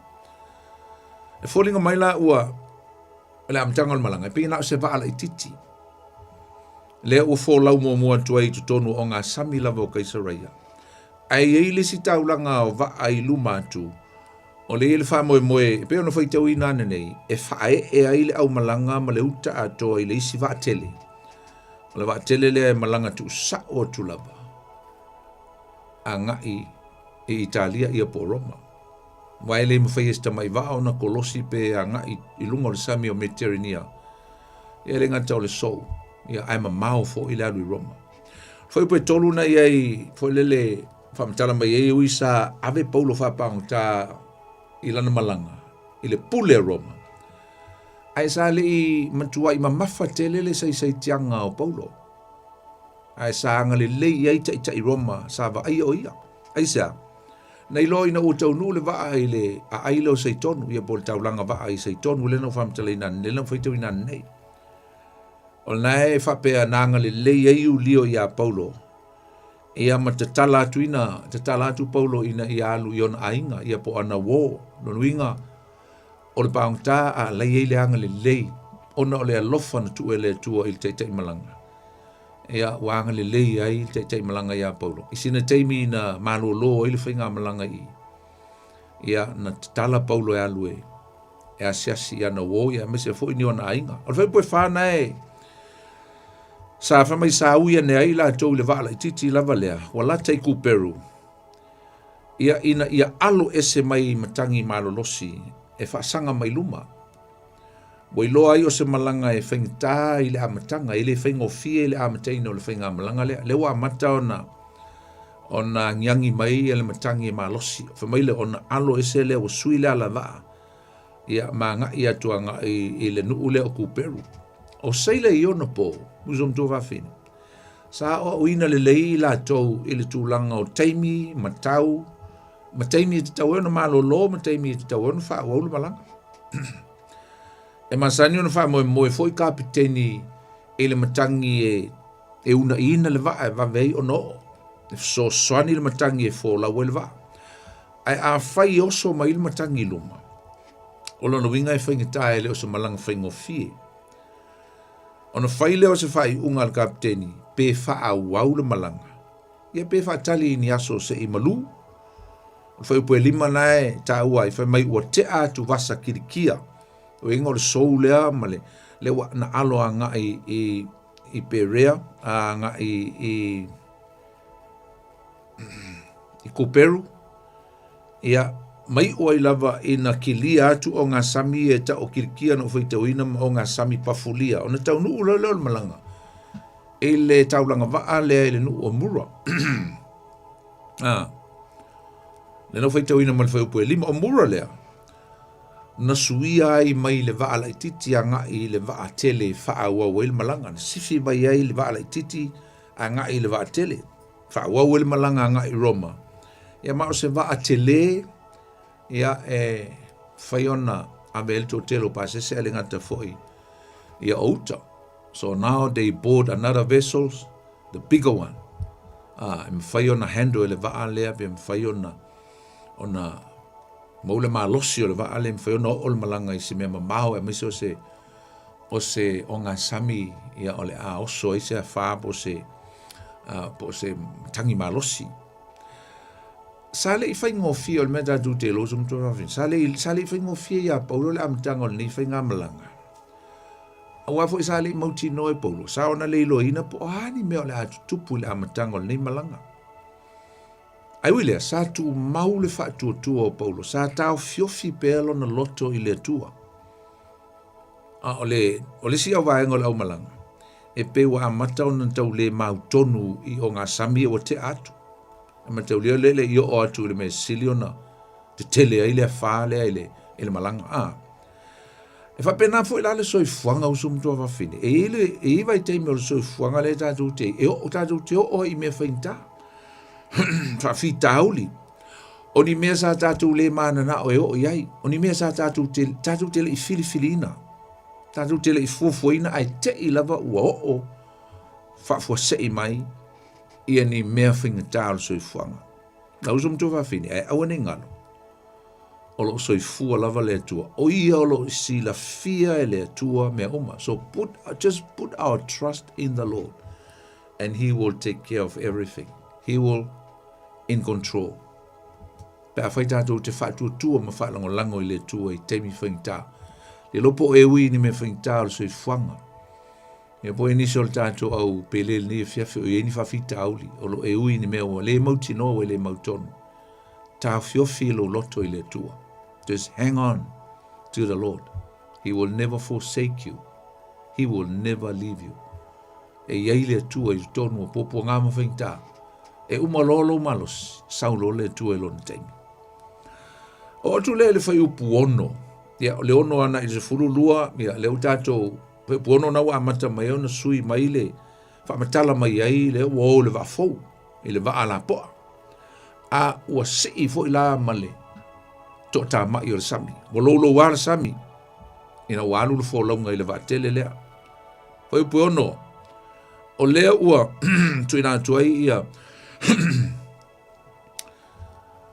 ia lau malanga i le wafou, ia ma o le li la vole i uliolo i eila na pule, o le waa la poa e pio no tau, o le waa whamai, o le waa ale sa nia, o le waa e leni, o se waa malosi, o waa te tele ia e masani ona, pio no tau, o waa, e ave ai pase se to tele, ai la ua i fo le saito, mai ai kupito, ia ele ngata fo ilea, mai iuteia, i po Israelu, ia manu, o le vai mele i tonu o sai tu tonu. E la ua le saitu. E ave i Roma. Le lai, mana o mia le va. Pau i tu ai ngā va, e mawhaiona malanga le sami metirani e se mea mamau. Aisa, o no le matau tia o le so o le sami. E maise e mamau fo i le malanga. Pe a whai o Roma le malanga iai. Tore le whai poe fitu, o nao no tau o le whai poe fitu, whai mai ua, te le ngese le waa, lo ringa wa le mu le waa, wa tau le alu le waa le malosi o le matangi. Me wa tele aso wa delay wa tele taimi wa mai mau ona wa fa le mu, wa halu le mu le waa, ona wangi mai luma le matangi. Sa whingitai le waa o na halu i luma. Ma tuai ona tau nuu i lesi, tau langa waa le ai ta ua whama o ni toi. Tau langa waa e fi afe i ai mamalo lo ai. Ona la, o le malosi tele o le matangi, o le ana sui e le ala waa, e ui ai. Le o wha alua na sui le ala waa. Na i ele whai upo e fitu, le whai ungo le whai upo e fitu. Whai mai ua wha e la tau i ke rita, ma tau nu o tuai i le tau langa waa e ingoa o Salamoni. Na.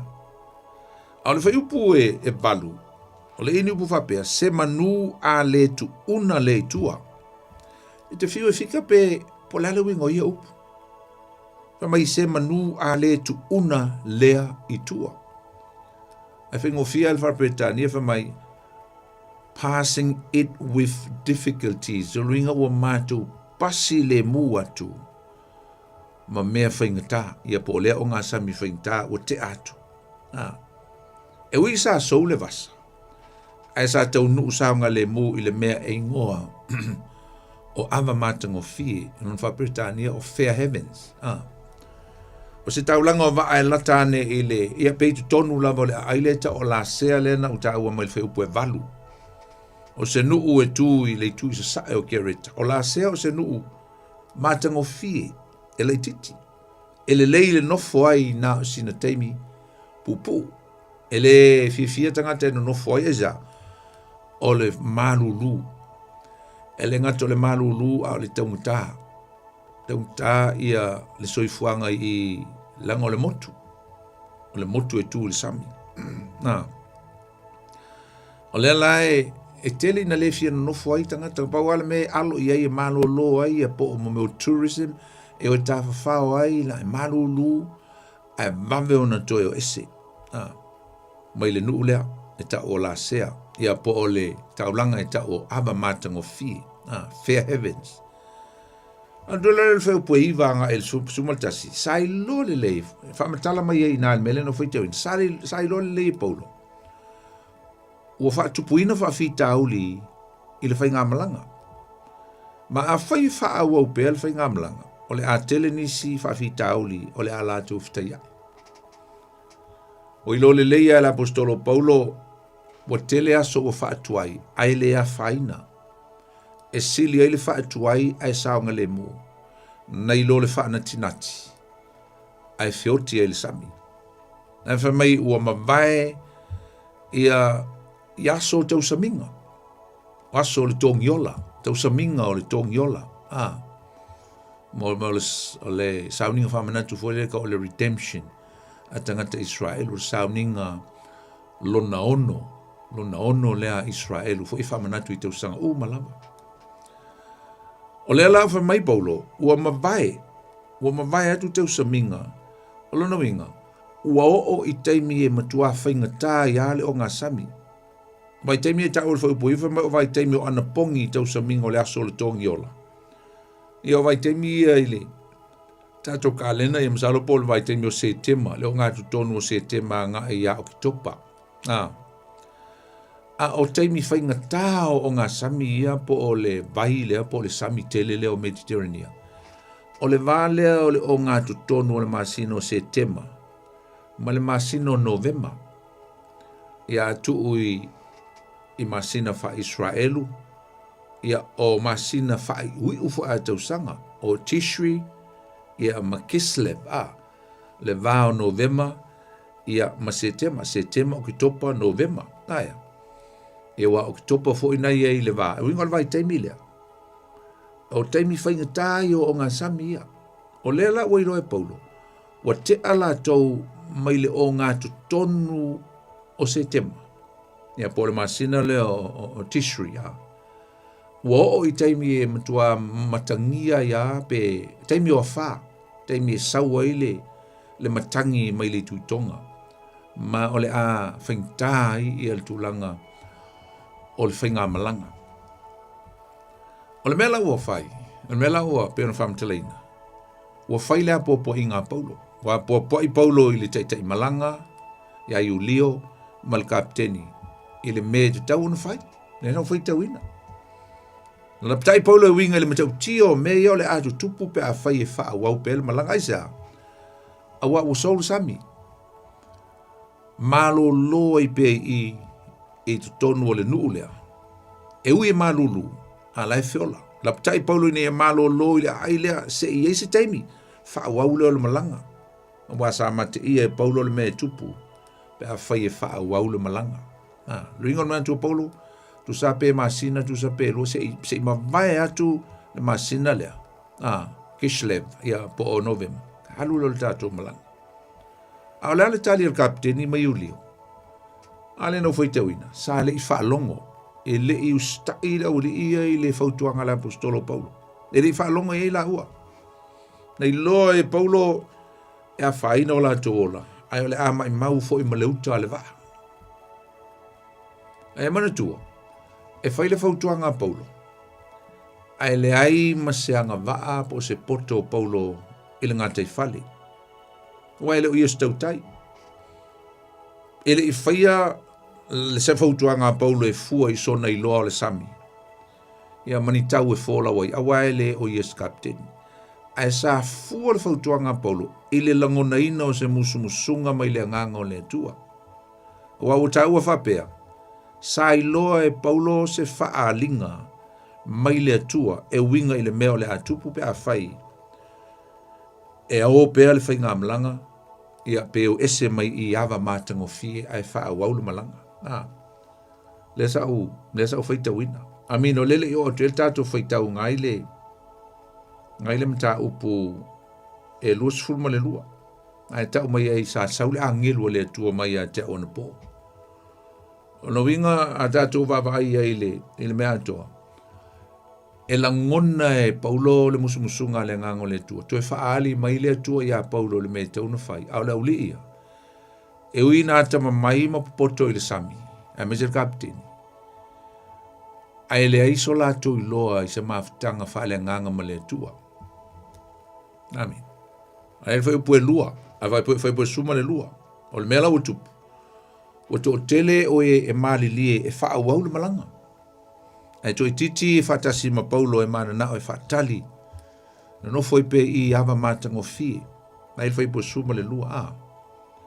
A o ani vaenga se lua la o ilo mai i na fua i e filifilinga i e lua. O le momua.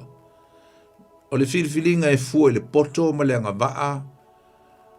Ia e whapea fo i le tūlanga, le position la i el kapteni. Ia ma le manatu a whamaulunga. Ma lesi whai unga na fua e tusa male musu mai le nganga o le tua ia Paulo. Le laua lua mea o fina wai.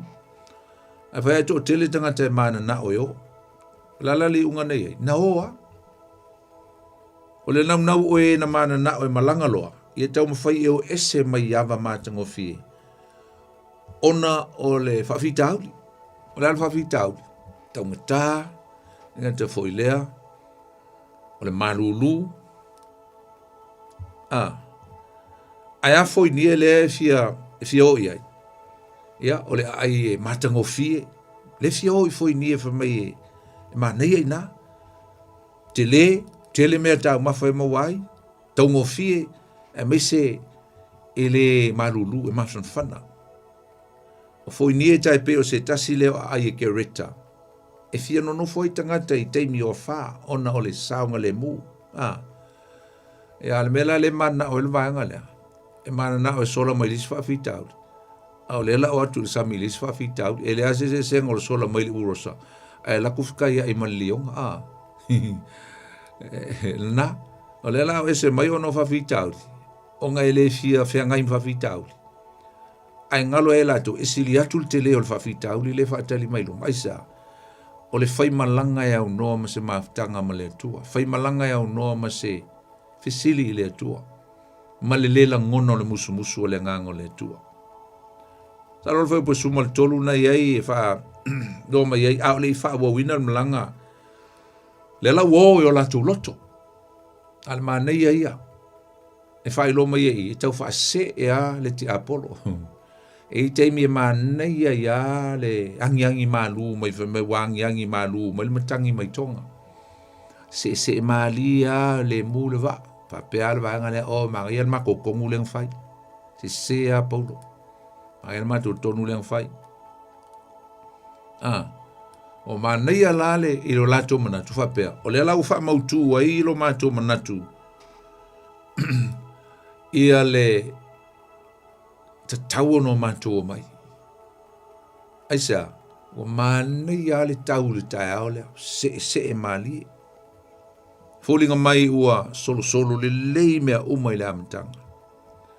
Ma le loa, o loo muli mai ia tua patatua o lo lato le ustai ma lo lato le whalongo.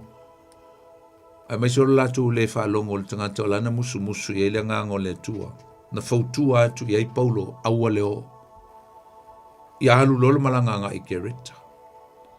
Al fai po su wha ngai wha mai upu. Ai ua le pine o na pesi mai lea o lea whāteli. La le ngō lea whālea. O le euro kuto. Euro kuto le ngō.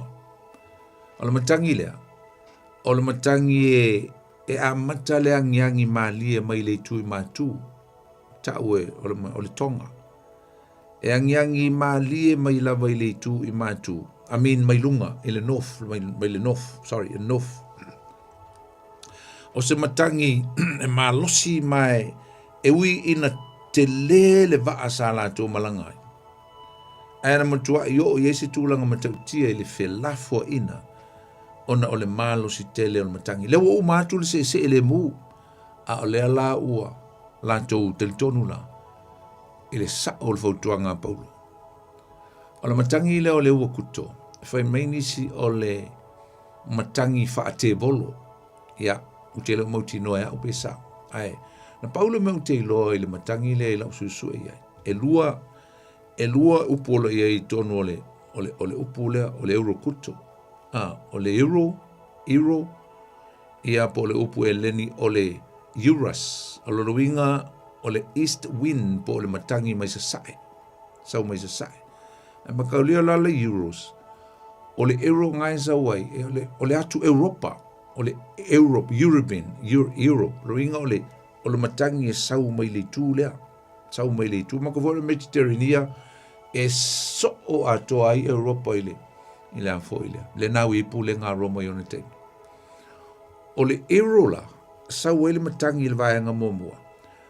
A o le Agulon, po le Afolon na lua le upu.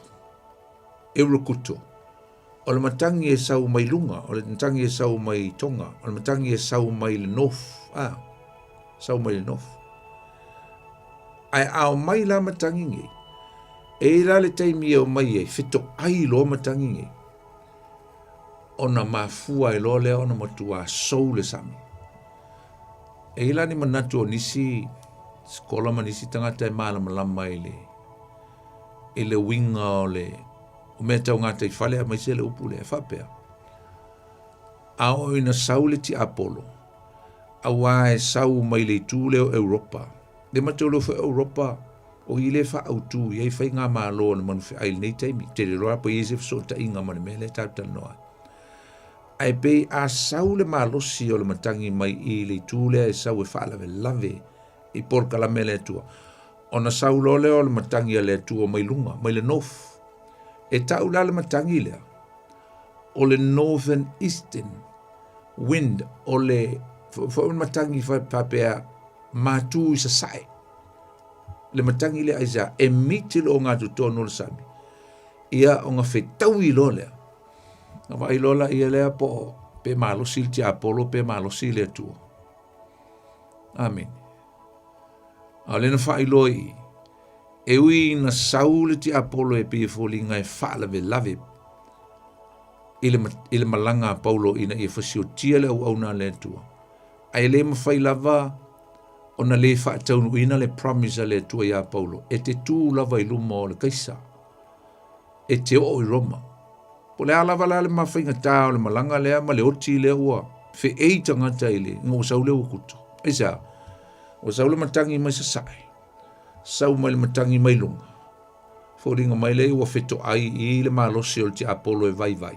ili se malosi o iai ma le malosi o le tua whai loa i loi i le malosi o le tua lea le ai ma seola o sesi o le au malanga na feoti ai i le matangi le eui e malosi eui na malepe le va ai tātou tio o ti ai le whai unga le tala i na ua whai loa le matau tia o le tua o se matangi e hangi whaafua sei mai lava i lunga o ngā sami le o Mediterania to le foi menge o asio sio e pe o le feto ai o matangi lunga le ea le yonga pe ye me o cyclone me o asio sio fo ia sa lo tai fa pe nga o mal mele o tupui o saule matangi me lisi pito saule matangi me lisi pito feto ai lo nga le la e malo sia tu le tu nga ilo sisi ame amen lango lunga le no place o lisi matangi ringa the will of God comes from above. And whatever comes to destroy the people of God, it will never succeed. It will fail. But God will never fail.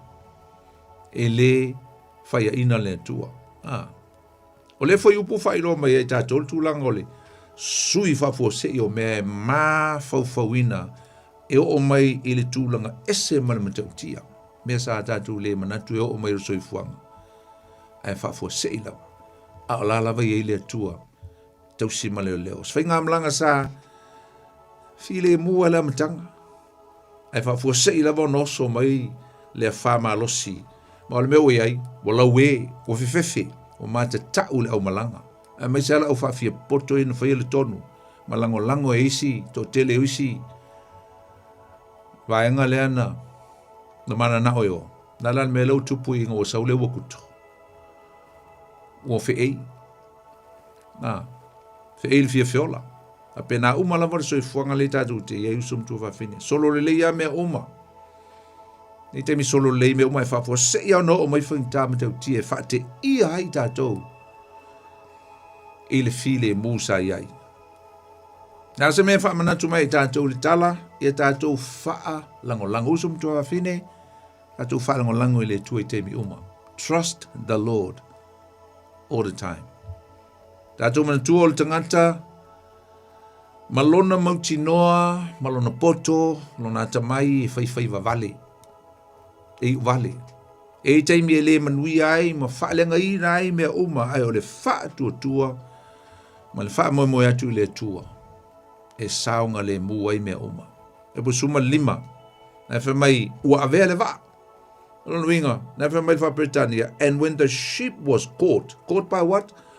Caught by the wind, caught by the hurricane. Ma ua le mawhai ona whaasanga i le matangi. Ta mai ona mātou tuua i lea, malelea, could not bear up into the wind, and we let the boat drive. Tuua le vaa ia, la le mea ua tupu ai i le mea lea ile. Fafia poto el kapiteni malte tai aule o Julio. Wale mafai el kapiteni ona toe control pe fa foi ina le foi Julio le va. Wale mafai. Malosi le matangi. Malosi mai luma le matangi. Ona tuu loleo le waa. E pule le matangi. E pule le atua i le mea ave i tātou. Na le mea utupu. Ua le sesi fai unga tauna fai. Ai ua tuu lo le waa e faa ta fea i le mea loto i ai. Lale o onga tātou te mōma i. O taimi faa pea e faa i loa ai taimi. Ua le ai se mea e toe mawhai e le maa losi o le tangata. E faa sanga atu ai i le maa losi o faa fita auli o le soifuanga mpopua ngai o mai usam tua faa fene. O le mea utupu, ua ngata le maa lamlama o le tautai. Ua le ilo al kapteni se isi me fai. Ua te muuma e solo le taitai o le taito salau lea na e vai a paulo. Ua ngata le poto o le tangata. Ai saulo le atua. Whamanatu mai ai tātou, e iei le taimi e ngata ai mea umalawa i loa le tangata. Le i loa wha le tangata. Humanistic knowledge. E limit e ngata. E iei le taimi e ave maua laloina ia e le atua, le loto wha maua lunga o le tangata, ona o lona fia poto o malona atamai. Aisea, ona o le wha ngalo le tangata o ia i le tele o taimi. Ona ua ave ese le wha tuanga o le tangata mai le atua. Se ilonga lava o i popo ngafto a kakalo. Pe ngal tele o Samoa, se ilonga o popo ngafto a talo. Ai solo leilo me uma le ai ma se talo. Fa ilo mai ai tātou nei tala usum tua wa fene. A o i taimi tātou te wha sanga i tof te fonga. Ma mea whaing tāo soi fuanga. E te tau no tātou tu ina atu a toa i tātou ile ta ita inga le atua. Na i lo tātou tau ma whai lava i lo tātou poto ma lo tātou ma losi. A wae lei ule lei. Usum tua wa fene. E le manuia. It will never success. E po suma leo no wha ilo mai ai o tu tonu o popua ngā e ilo ai le wha malu a ao le atua e malutia ai tātou. Wha mai ua wha tafa atu i au tafa o kalauta. Ma mawhai ai o na punitia ma ua poloka ai le maa losi mai o le matangi le sau mai luma. E ilo ai God is our shelter, God is our refuge. Salamo e fasum lono fe mo o le atua lo tātou malu o ia, ma lo tātou ma losi. E whai o ia ma so soani silisili i taimi o popua ngā. O le mele ua whai ngoa ai le motu lea. Le motu lea nau tā uana nei, o kalauta. O whai ngoa o le motu e malu ai. An island of refuge. Tātou ilo ai e ui na tātou ui a whamatangi o leo lang nei. O lea tua lava tātou te malu ai. Malalafi ai teimi whainta. Wa o ia tātou te sao ngā le muai. O le motu lea. Nena whai mai na wha aloanga i ai au tafo o le motu lea. O i le na tau mau ai le poloka o le sau o le matangi mai luma. Pei na ui loanga i le motu lea. E pei ua sau lea wha mai luma. Ua maa le sau le wha. Ua lea wha tia te lea i le waa. I le aso lea. O le winga la lea o le mele tātou te tala no ai. E pei ua malu. Po wha malu mai le motu lea. Me le tātou te tāu ai o le atua e malu ai tātou. Sau a le atua. E wa lena tu le waa e ta whea. Ai avea e le atua, avea i se i poloka. Se i tau atu ia paulo o lea lava e la tau te o. La o le tu e whai atu lau malanga lea. Lea lava ma te o ma paulo. A le manui atu ai mautou. Malu ai wa kai ai o ma ai o le mwhai e ona. Tu e ma losi le whea atua i o le waa. Na ini upu whapea. Na whai a le ma whai o na mauta ofi e i mātou i le tolula. Ma te ole fo i ele ma mor kulula la e toso i tua o le waa tele. O le kulula lea e taimi e mana o mi ai i a soani. Pe istanga te ta whea i a whaola mai i a. Pe i fo taimi ua tupu ai se me le wha. I a o le tulula lea. E a tasi le tulula lea tau mai e i. I a le pase se ko lua se lau fikua. O ke le rola po i a so kongo le kulula o i a au. Au i le whai mai ai. Toe a ina a le mawhai ono mātou. se fea mai le tulula le toso mai tua. Ona ua malosi. Ia tamai vaa ia pe ona utau a tulula. Ne tau e whape ele i whai ngofiona tau whaasao.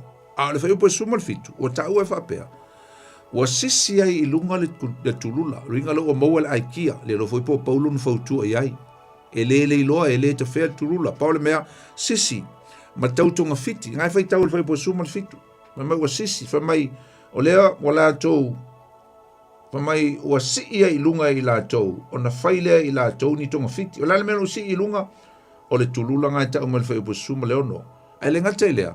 Ua sai le tulula ngai le vaa. Sai le vaa le titi le vaa tele. A ua iei malesi tonga fiti ngai whai a o iei le malu. Wha malu le tua o le maunga le. Tuno i tua mai o le motu lea. Ua iei male ama noa e sai e ini mai a te tele mai lalo le vaa.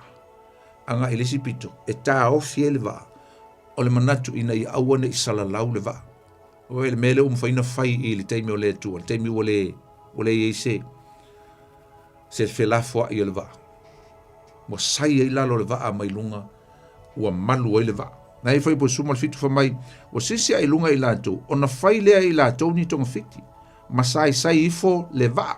Le vaa lai titi lea. Ua whewhewe fo i nei la fo ia. I leo neone whea avai. O na lato tu uifo lea o mea i lunga o le whana o na le lea ai lea. Na le mele tupu. Leo umana tonga fiti i a le vaa. Maisi mea ia. A leo helo lato popolenga. I ta milo mai i le matangi i lisi pito o na ave leo lato a ngai i le motu lea. Langa o le motu o leo neone. E whewhewe i lato ina nei te i ua pa ulia ai, pe tei ai le vaa i se alap o se papa o na a vea leo i lato o ni tangata o le a tanu e lea none ina. Le ta o mai i le whai upu na whamaia o leo neone whea veai. Talo i o se motu a o ina taavili lea none. O matau lea fo i a taavili lea none a avele ea, ele matangi. E mawhai ona whaaputu alea none i lunga e ua ina tanu mia. Luinga a whai e tanu le vaai, a whai e poloka le vaai. A e sau le matangi ma a mai leo neone whea veai lea po lea none le lea le sabili. O le mea la lea popole ai, ine i te i ua, whamai. Whamai masai sai folwa, ua whewhewe i lato. Ne i la foa ia i le one whea veai. O na lato tu i fo lea o mea i lunga o le whana. Ona le lea ai lea. O le mea leo tupu ua taula le lea le vaa. O tu i lalo mala. Na whamai ua tu i fo i lalo ia whana ia po le la. Ai whaata whea le vaa. Ai ui lea. Sali mana o e tafe whea nga ele motu lea ni te ua whai ne leo none leo umuna o tau. Ai mana tua, e te le vaenga. Leo ua taula. Leo umatua taula le lei tongi le taula i lalo. Ai whaata whea le vaa i. Tongi le taula ni te uta whea i leo none, tanumia i leo none. Tongi le taula ai whaata whea le vaa i. I tau mano roa i tua o le maunga lea, tua o le ai o le nuu lea. Le motu lea. Lale me tātou te moa mai i usum tō hawhine. Te le vaenga o le sami e whaata whea i ai o tātou o langa o le ngā luenga le tua. Ave i tātou le matangi e le nganga pa i o le tua. Ai ia mana tua. E taula umalava o tātou o langa i a Yesu. Jesus is always our anger. O ia o le tātou taula. E le pelu suma le ono, le pelu ono fai por suma le iwa lo i upo tu stala tu se pelu. O ia i tātou le lava wha moe moenga oi o Yesu e pei o se taula o le nganga. E le mato sina ma ua mausali. Na wha mai o na lātou tuu i fo leo mea i lunga o le whana. O ingo o tuu i lalo la o le waa surrender. O le tuu i lalo la o le waa matongi i lalo ia taula o le waa. It's a sign of surrendering to God. Le tua, e le sisi mea mātou te mawhaia. Pule oe a wha ua mātou le toi fia fōlau. Pule oe ta mā, pule oe le tua. Fōlinga mai ua tau mawhainga le kapteni ma leo waa. Ma losi lava le wha. Ta awhi loa mea uma ai pule le matangi i le waa. pe na tātou le tele o teimi usum tu fa fine e fai lo tātou fa fie poto ma lo tātou ma losi ai ulava le ngase ma tātou fa pe atu le tua pule oe le tua pule oe you're always in control so you are the master the captain of our journey mana tua wana o le tua e maua mai ai le sosoani usum tu fa fine e a whātia tātou i pōpua ngā e pei o Paulo. Ai o lea tua lava tātou te malu ai. He's our shelter. Mai Paulo i le luar konito sultasi whai po lusuma 5 wa atu tolu o na sasaina au i la au ua tasi le whitongi o au i maa wa atu tolu o na maa lei au i fōlaunga sa o iai tasi le fōlaunga. Whai po sulvalu o sumaliva. Lale mea ua tupu ina ua malama le tai au. Ua matua i te tele mai lava le wha. Wa lafo nisi vaenga o le uta ili sami. Ngai ele whai po suma le vanu. Aisea, ina ne i maa ngoto le vaa ili sami. E isa me ta ua tatu te o ina mai i le mele o whai. Wa lafo ese isi vaenga o le uta. Wa tele mai popua ngā ia i tātou le tele o teimi. Ona e mana umia lea ma o mana umia le la whai ese o le tele o mea mamafa. I lo o langa ma lo o langa. Tātou uma. O le anga sala. O vai vainga. Na mea o lo mamafa i le tātou fōlaunga ma le savalinga. Tu ina naunga o le tino. Tu ina naunga o le lalolangi. Fa mai le peru sulu lua whai mua. I nā tātou tu ese ia o mea mamafa umalama. Ma le anga sala e wha lave ngō fia ai tātou, ia i tātou. Ai ia tātou tau whetuli i le ala tanu ua i o tātou luma. It's a journey. It's a running. It's a marathon. O le malafoni, o le tātou whainga malanga, o le tātou tau whetulinga e alu luma. Ala mere whai mai e ili tu stala o le tu sea peru. La fwa i mea mamafa.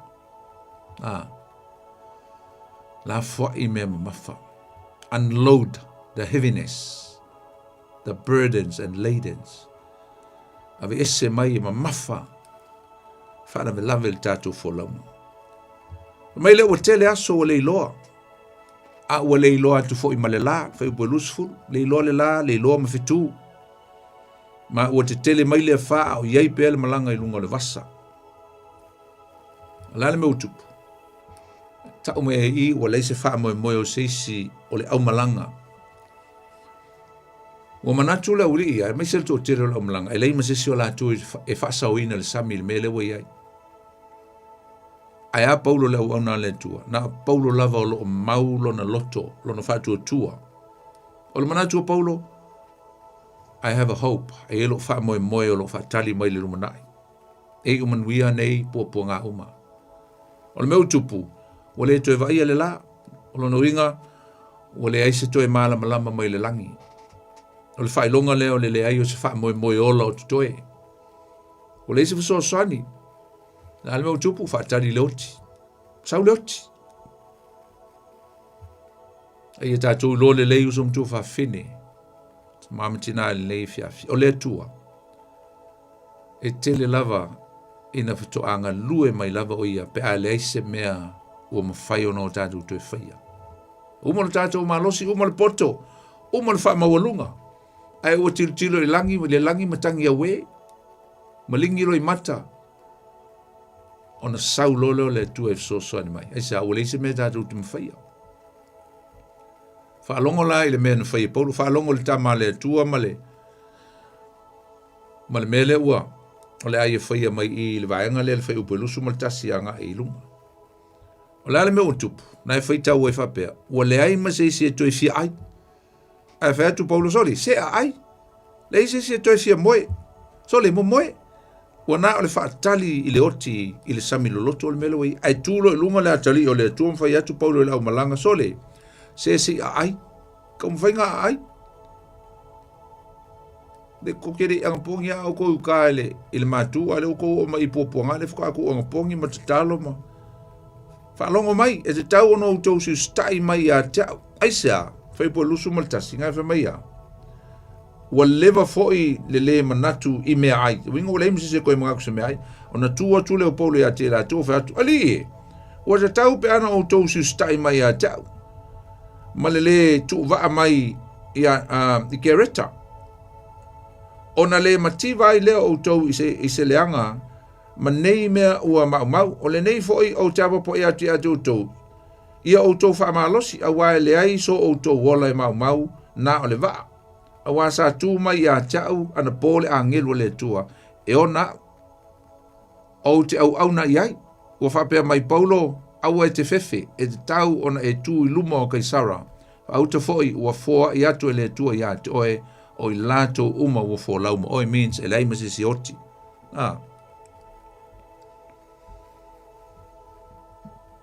Le lau wha longo le oli e ia Paulo. O le mea utupu. O le fito atu e fia ai. Pētu Paulo I o tau wha losi. Aisa.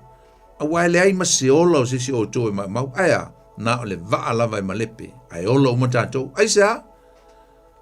Langa sa matala noa malo o tua na po. Sau le angelu o le tua ia tau. Na o loa se whaalinga mai ia tia. O le tua leo te au ne iai. Ale wha mai Paulo.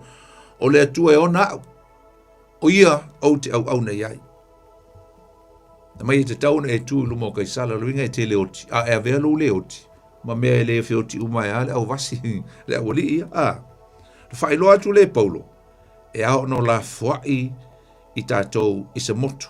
A ia tātou whaatali le teimi o le atua tātou te o ese ai ma le vaa. No ingo le fukau kuli oso lau li ia. O le malepe o le vaa. Nā o lo wha I loa mai le whaipu e lusu mal fitu e o lava le whaipu e whasu mal whapo le whaipu mal muli. E le ngata o malepe le vaa I le vaa ngā toa le toe.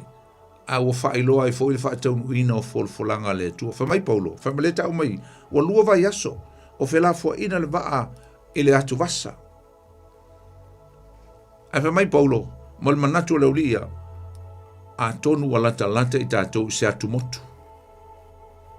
E ui le tele o aso na pōpua ngai le malanga le vasa. A o lea ua fio mai le atua I lona teimi e la vea I la tau. Sa pōpua ngai nei la tau le vasa. A o lea ua o mai le teimi o le atua e whaali e le maa losi. Ma le moni o ana folfulanga na whailana au na o Paulo. Amen. A ele whaipo e lusu ma le valu wha mai ua langona I la tau. Ua tau na fua le sami. Na ele whaipo e lusu ma le valu. Wha mai ale whaipo e lusu ma le valu. Mai ona fuatia fo ilea ua iloa ai ua lua fulu ngafa. Ua whaetiti atu ona toe fuatia I fo lea ua iloa ai o se fulu ma le lima ia ngafa. Ona whiwhiwe ai lea ne I la fo ia I la tau le ngā ona la fo I fo lea I la tau o tau le wha I le tau muli. Ma ua la tau, ma ua tatalo I la tau ina I ao. Lea la ua fua. Tau leo le fua le loloto le ua iai. Na tau le mai o lua se fulu ngafa, o le lua se fulu ngafa. O lawinga a tuu I le mita, ua tolu se fulu male ono mita. Le loto le ua iai. Lawinga e tasi I le ngafa, mo le fandom si le upuwha Britania. Ai ali liu le mita, e tasi le mita 1.6, lawinga e te le titi le mita. Ami le ngafa.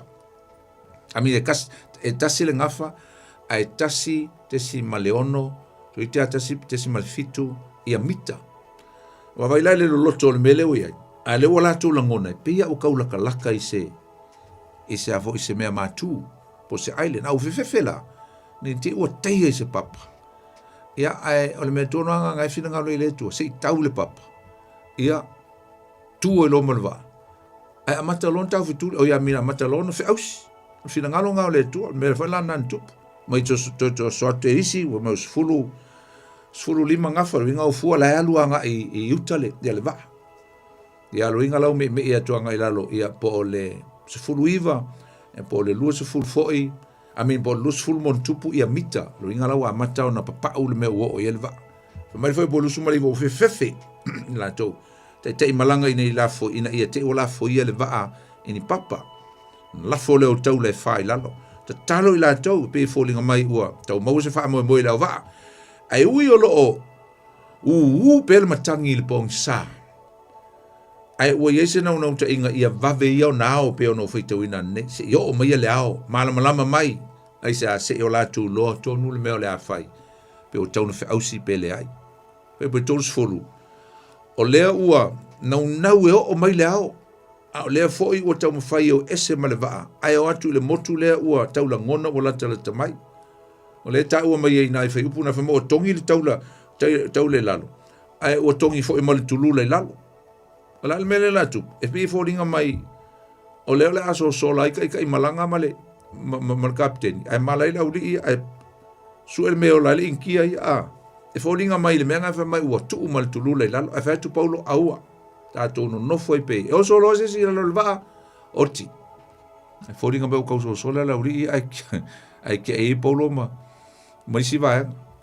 E o solo tangata i lalo, mo tino ai le ola, usta i lola wanga lea. Ai a paulo, lea wauna lea tua, sa mausalilo na loto mo na whātua tua, ma le wha moe lea tua. Teimi uma. O ia se te tai le lei, na lofa i tangata, tu mau pēi le wala awina, e ui lava o tu tonu o whita ma whainta ai, ono sai pēa. Ono lona lofa i tangata i la tu te o whatasi, usta i fo i le teimi lea tua, ma le upo lea tua. E poi tolu tasi o le tolu lua na eta ua mai au tu lai paulo ma fai atu i la uli ia a fai e ese tasi alu ese malvaa e le ola o ia ai oti le sami fa mai lea ona va vai lea e tangata tau o mai o le tulula ma fata fea tasi ale upo paulo usta i la ulia le fio kurioso la ulia kauso sola i le tulula kipi maia ai fata fea tolu fa ma losi atu paulo i tangata ina ia ai ma us full fa so lo va yaso tato sami na o mia le ai malo siai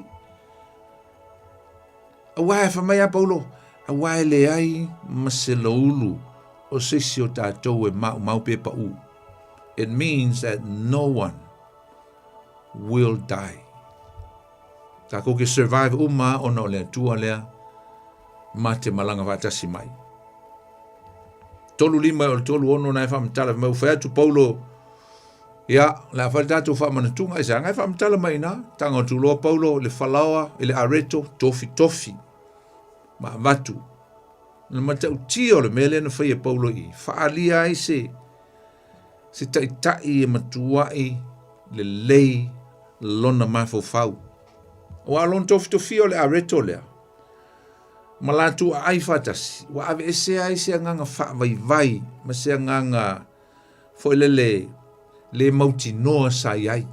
Lato ai fatasi. Koe mai le spirit o le unity. O teimi u whaatu muina ai tangata uma le fefe ma le mautonu. Ai tu lai ai se tangata whaatu tua lo tumu I le nganga pa ia. Mai atoe au mai se wha moe ola I tu tonu. O tangata ua matua I le ai se wha moe. O lo tau mai le whai upe tolu fitu ma le tolu valu. E lua se lau fitu suma le ono lau whai o le au malanga. A o tau mai foi, ua lātou wha ma le waa ina ua lātou lafo le seito I lalo. Ai se awelo e paulo. Toi ina o le taimi lātou te fe ausia I uta. Lātou te le toi mana o mia le tele o mei, ai se awelo la malepe le waa. Tolu iwa o le fast follow, fa mai wow a wala tu le loa le nu le wala tu le wow sa ta talo ia va ve now le wow al meu tup wala tu loa tu le lo fanua a wala loa la tu ko fele wala tu ia wala tu loa tu le fanga fa mo le fanga onione wala tu manatu pe ma faiona fa oso elva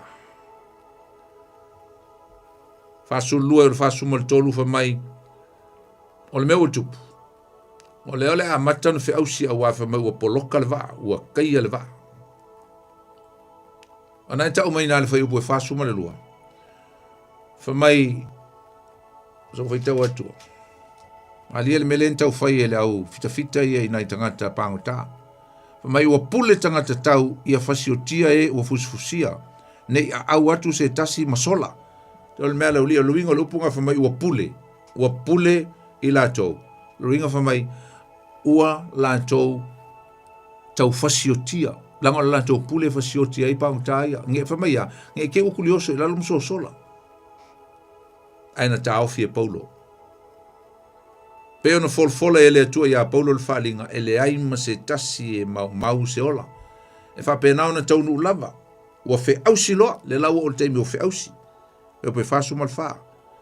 O fe ausi atu umai la tau il matafanga ma ua fa sauina umai la tau.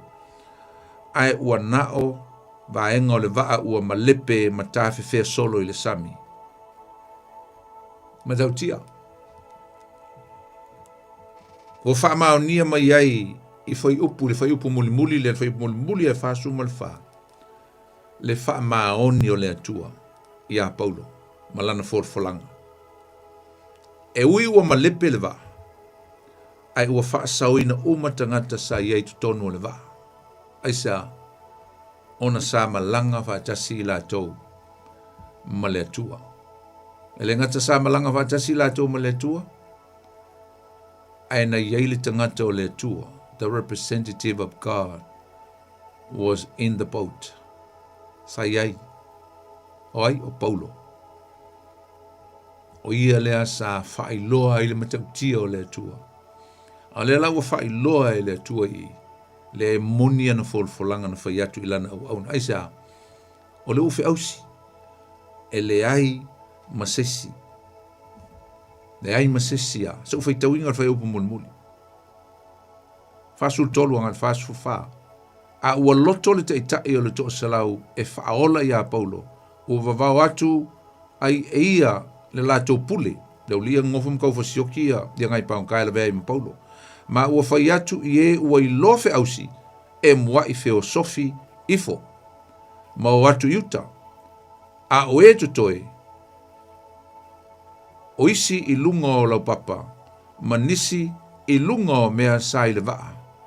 Wa iu ina sao uma atu wai i uta. Wa na tautia a. Whailo mai ai ai tātou sumtu whawhine, whai o toa le tātou mtaupu le whiawhio na tala toa ilo le tātou leina. O le nei o langa, ma le nei soi fuanga tātou te o lai. E iei mea tātou te le toe mawaina. Ona o matangi o leo langa le nei, ma wha. E iei fo inisi o le a tātou le toe mawaina ona o le oti. A o alu alfa i ngā mlanga. Ona o le soi fuanga lava. Le tātou te o lai. Ai ui lea. E ui ei mea ua leilo loa ma tāwhi whea ma ua le maua mai. Il tātou whai ngā mlanga. Iei fo inisi e wala aua le tua o iei whai ngā mlanga. E wane ngalo ia i tātou sumtu whawhini. E wha wau lava le malanga. We're still pressing on. Still going forward. Nangol whai ngā malanga e tau le ola e wha wau. Tau le ola. Pe o le vaenga lea. Tau le ola. O le oti le na whai tau le sami. Ala le mele o tau iai. Tau le wha moe moe. Na. E inisi e leilo loa le tātou whai ngā malanga. But we still go forward. E tātou te ola vai luma. E wha wau pe le tātou whai ngā malanga ngā i luma. I le wha moe moe ma le folfolanga le atua. Wai e wha i loina mai ai tātou. Mana tua usum tua whawhine. E le pe pelo le atua. God is not a liar. E le pe pelo le atua. E tusa mana folfolanga. He is faithful. He is truthful, e moni, e wha maoni, le alofo le tua. And his promises will always come into reality. E moni ana folfolanga. E iei ale teimi e tau nuua i tātou il folfolanga le tua. E ui le whainta, a leo folfola mai e le upo le tua. E iei le ola e wha vavau. E iei le wha moe moe. Tātou te ui le ola. E ui le whioti. E ui whioti nisi il sami, e ui whioti nisi il whainga malanga li tātou te ilanga kako kio uma il whioti. Ta te i fo i le tau mai o lea tangata, sata wō, sesio ainga, nai wo mai au na le tua maliu aisa e mali liwa e ia me le lo malanga e i me tatu te le to maua e alu al malanga ia and we still move for we still swimming ka ko ke kamo mo ka ko ke aisa tatu te fio o le fa mo o sao nia le tu mantua ele pelo le tu e tu saman for flung. God's promises will never fail. Tala tu tato leina na fia bala mai e na bala mai le ne fia fil tato leina na tolu fitu ta se lima iwa tolu pai fo e uin fintama ni popo nga o soi fuanga o experiencing ni meti nga o soi fuanga ia bala mai share mai so a fitauli na misi te talo ia malau mai fa pena le tua e nate le tu la fo ine tatou whinga mlanga o le tatou te fo lau fatasi ma le tua ai fo linga mai e leo whailo mai ai leo mawhai ona na ia whata mala e le puipuina ma le leo leuina o lana whanau a o tatou uia e le nei soi fuanga pa o lapa le mea tatou o le wha tua i le atua, whaalangolango i le atua i mea uma. Put our trust in God, and God will always take control of everything. Tato numera tolu fitu, ta se lima i tolu te walau mai ai ia. Ai ei so finangalo e te fia walau mai, ta alofa tato walau mamua, ta alofa. Ta alofa. La body. Ta alofa ia kopo, ma lo, labar soifua ia joe. Ole misi o kwela. Wow. Ia. Misi o kwela ya se ma ro ma mo wi. Malanga fa fo se. Ia nga maliu ai fa fo se e man mengel malanga. O person. Pero eu que vou para mais saúde eu vou lhe secar com o cara meu boia. Mora se para la vedo. Ai te lo ali Jacob. Yeah. Tau oso me al tato por clame o ele. El mele sau no foi. Awa ko kele ngai foi fe au ia o. Karu se kali le vala uli mon fa lo ko kele ngai fo fai fe au tato fe lo ai ai. Ai nga manga ku me ya o nga ko fa malo si ai fai merka ko por clame. Poli ba ye ka paso ne tia tia. Ele le ma ero menga venga le oli. Le malanga pau. Yeah. E malanga whare kingo hoi ngale ai ka ko e malanga whare nganga le ka ke e kemi ya o pe nga u male mere ku pota ko moni la ke ro nga sa ri si wanga ye mangin ya ka kala wa ye pi piki le ri makari kongo le ri de ai ya se me fa le se me fa kai le ya le makango fianga ya de kwaso nie ya wangal malanga ngol was ya le yo o pangoka uma ya de so pai ka po ya rikus ya o pai ka o ya person pe so ora pe bo ya te ka le kire ko ingai de venga ya ai ali ma ya la de ka kalanga mai pui ma ya venga ko ka le ola fa de nganga ka ya e papenga u mali mere ko ke ni ele ke le ko ya ke ni ko vai ko ya ka ya ngare o le ku ya le ale ora ga ya le ora ai ora ku ai amen it's just Sunday ya ko fo ya lo lang ku ya su ni ka nga mo ka ku ya la ku siang ni ra ku ye fa no lo mangi po kala men ni ya ya ni ka nga mo ka ku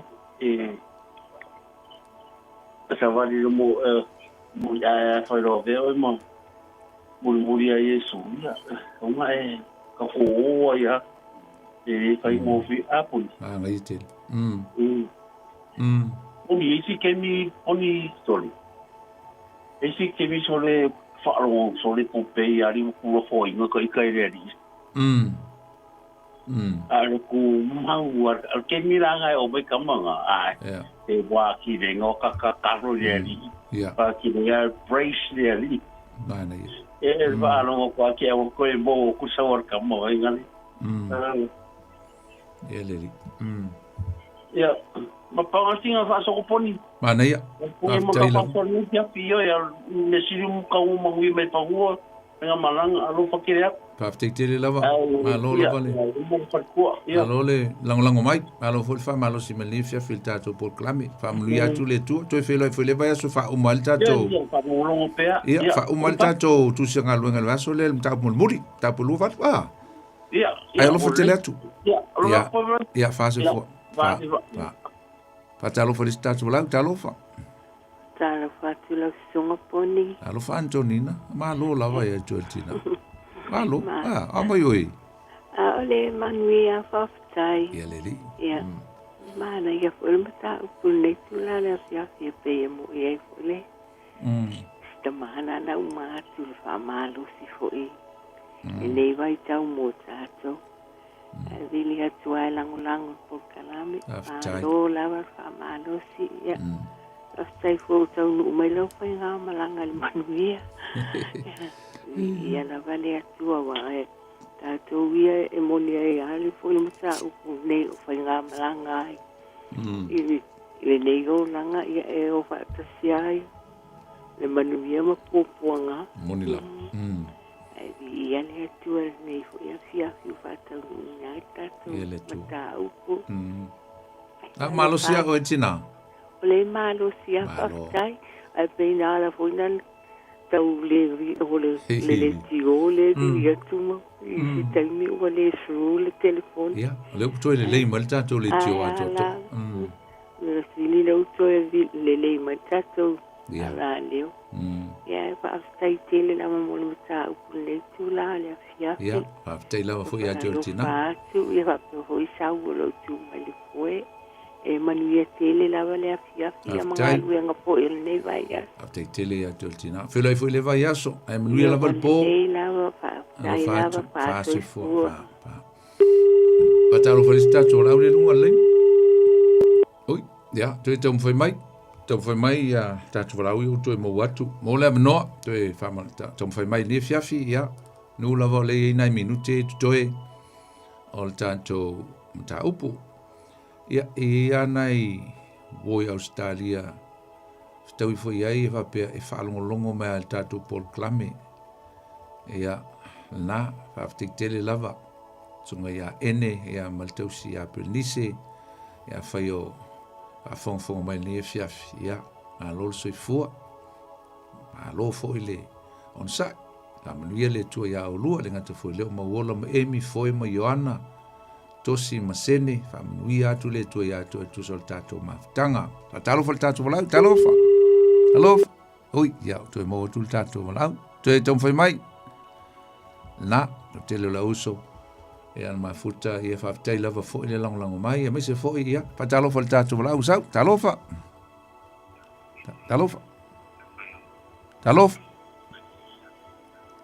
Atole programme Radio Samoa. Ia, sa no mai ngau ilunga lenga. Oi de sofa. Anonymous kilo fica o ala ka mu. Ia, oi de sa no. Pero kai ngo. Oi de sa no. Fo mo wi ore fio. Ia. No. Ia, oi de sa no fa mo. Marcelino la le. Ia, lino, ia sa no mai lo. Malo se fo mo wi. Pe ngai lo tele lo la au. Hello. Ya, ngai lo tele lo la au. Ya sa no mai lo. Ia. O Ernest Winkile. O Marcelino. Ya ngai lunga lenga sa no mai lo. Ia, mas. Famor more.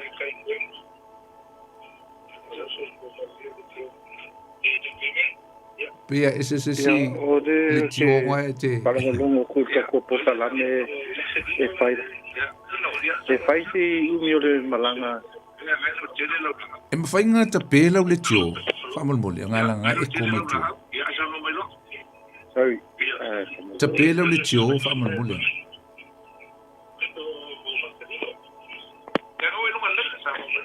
E ke mo ko I ma fa mo fica ko lo ko longa mai. O te pela o le tio, ele me whainga le leila o sao noa pea le pela le tio la ngai e ko mai. Ia, sauno mai lo. O makoi o fia lava le ako fasuani. Aftai. Ai si umi foi al malanga. Ia. E la e kau kusali marmere kuni ya musi wa ina. Wow, kolungi mas ino mo ko vala. Okay. Ia o uke ngi inu mo. Ia. Ia ole mo fainga koe o mai o le kadi anga ola ko visa. Okay. Wa upo yam ko ma ngai se la pasengi mo ruenga piti. Ia. A ole lo ma fo pauli ke ku mo ngi ku ko fo i sa mo. E ke fa kasi mo se fa ko lo mo se ko. Ke lo fa yakula me aka ko o ma ka ko sa mo a lu ngaroka. Onga wale ma fai ko yo mai ko ma fa.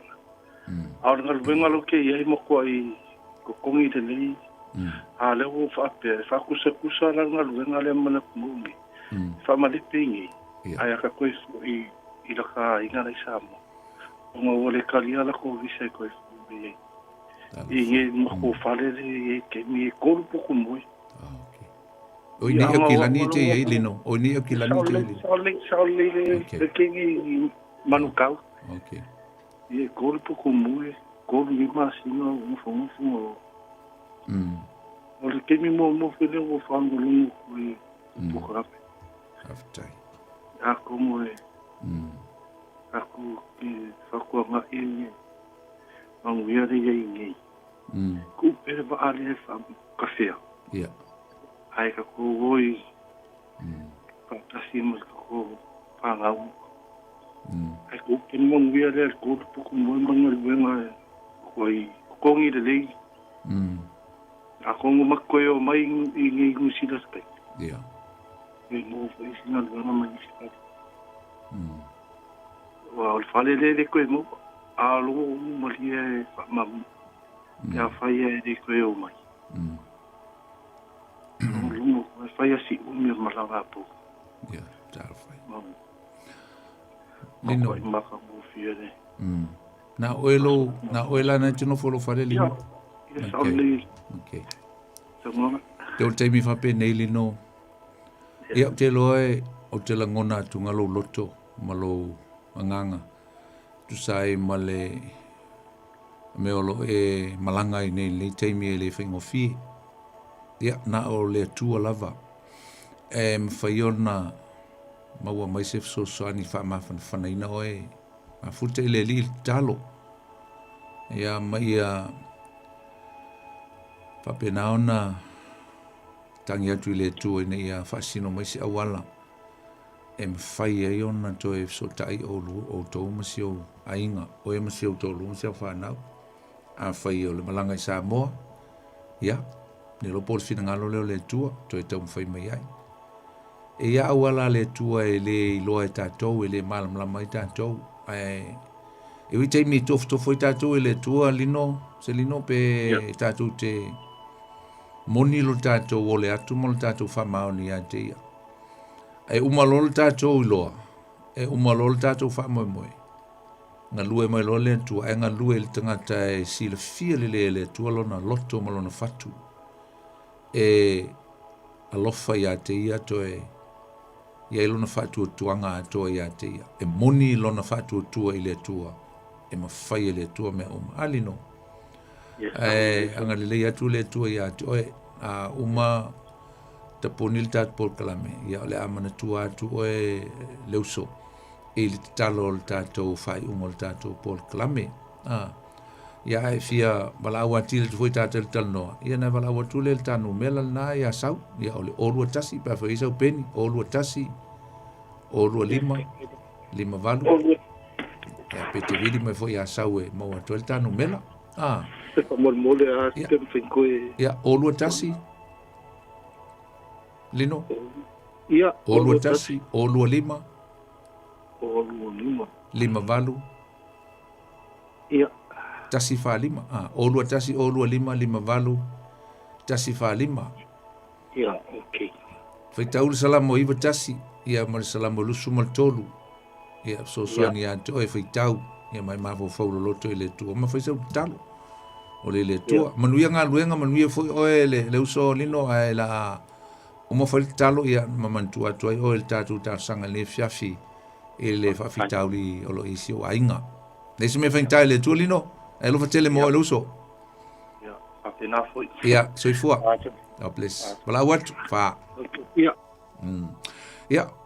Wha marulu atu fwoi nisi o lo tau whai mai i tātou fiafi ia. Tātou teimi o maea.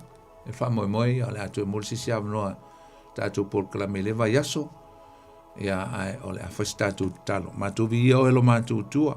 Mātou vi ia lava lau suafa malu le tuol tu male alo ma le ngang pa ia. Aftai u whaewina le mātou mta upul ni fiafi no manuia. Aftai i le tala ia Paulo. Aftai i whainga amlanga le tino. Na ui ei Paulo i lunga o le vasa ma le sami. Ma e fo isa o onga tāhua mo i mātou le tāhua o le whainga amlanga o lo mātou whaenei nei o langa. Tele o whaafi tāuli. Tele o whainga tā. E pe o si o mātou uso ia lino. O lo ui whainga tā ma pōpua ngā. Lu tia i puava ma le vasa loa loa. O lo ui ai whainga tā o le tino le nei a maise. O si o na inga. Malvala nei teimi ia ona o tūlanga. O tau mwhainga ua le whamniina. Le tua leise me whainga tā ia te oe lo mātou tua. Mātou tuinatu ia te oe le uso ia lino e lenga ta fwilea. O nisi uma o si o mātou tunu o lo ui ni whawhita au li whapea. Vā mao ma inga ono o tūlanga o pepa. No whamau, leise me whainga ia te oe e au wala e te silifia e le o e lo mātou loa. A o e te whaasino ma whailo mai pia whai mātou te whātua tua. A moni lo mātou o atu ia te oe. E te mawhaia me umaleise me whainga ia te oe le tua. Tālo lo whātu ma fsosani atu wha mawhanwhana wha malusi au. E le loto o le atali ia po le uso ia lino le neia fiafi. Mnuia lana ngā luenga, mnuia fo i siona tō lua ma le whanau Samoa. Ia ma awala uma o loo e silfia, e mawhai e ona toi maua. Le tua se hawa noa e mwhainu toi whailoa i ma toi no nofo whatasi la tau. Wha mnuia si o mātua tunu o Samoa, usum tu whawhine o loo mātua ma futa pel mātua mta upu lewa yaso ma lewa yaso. Famni atu ia i la tau, ia, e le whamoe moe le tua o le amatu toi whailoa, i te ta e tu e lo mātua o le lewa yaso fau le manuia, aivi ia pe o lo mātua ta maa. Fo ia tu lawa le vi inga ia tu oe le tua le ta maa le alo ma le nganga pa ia o asa uma o le whavavau. Ameni. Ia, sa moa le tātou porklamel la, le fo iwa yaso le tutu le upenga le loto, e le whamoe moe ia o le a tātou toi whailoa i fo i le vai yaso fau. Ia, ma le teimi, ia, whasoi fuia o la auto, ona neo poni fonti, soi fuia ma ia manuia. God bless.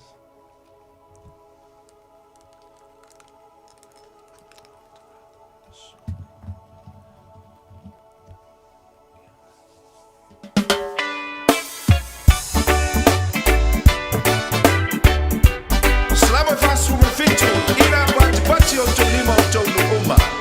Babatu libi inga ile tua. So we are ina pati o to lima.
is looking up, smiling at you. Shout to the Lord, sing Jesus, hallelujah. Dance, dance, sing Jesus, hallelujah. Chapati Josimari, Pachi Lady. Ina, Pati, Pati, Otolima, Otro, Umalava, Maladi, Ina, Maria,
Lewa tula male tanto temi le wanti le wotos full mal fa medu te data le ole tula fulu. Ya ma ole te bulunga fo le na ole tanto por clame pe ona yele te tua ala le sunga le fa fianga nga pasta poni fon team ole tanto por clame le tu le penga ile le loto. Ya pe ona masani yele na te tua ya fiafi o sunga fu va ya so te tasi le tanto no le tula valu. Ya fafte tu foi na ona ona ole fa no ino le taimi awala wa foi le tanto por clame pe ona masani ai manato la to itali mo le tanto por clame le na ila songa fu ol vai so asau pui foi ma la via I awanga le o le tua ele to itali wa to la ona ia mo te malawa fai foi si de malolonga awati te fai o le aswa tau to ituli te tau mai le tanto por clame le na ila songa fu ole vai so asau ma ole to lunga foi na le tanto por clame ile nei fu vanga le fiafi mo le toile fa tele ile fa tasi mai mo le tali ai no le tautua ale radio Samoa ilo mota malu lao fira tanto le solulu ile ai alo famulanga le yo le tua manuia malo longa le nei po manuia fe amunga le so tau sa si fanua fa so foi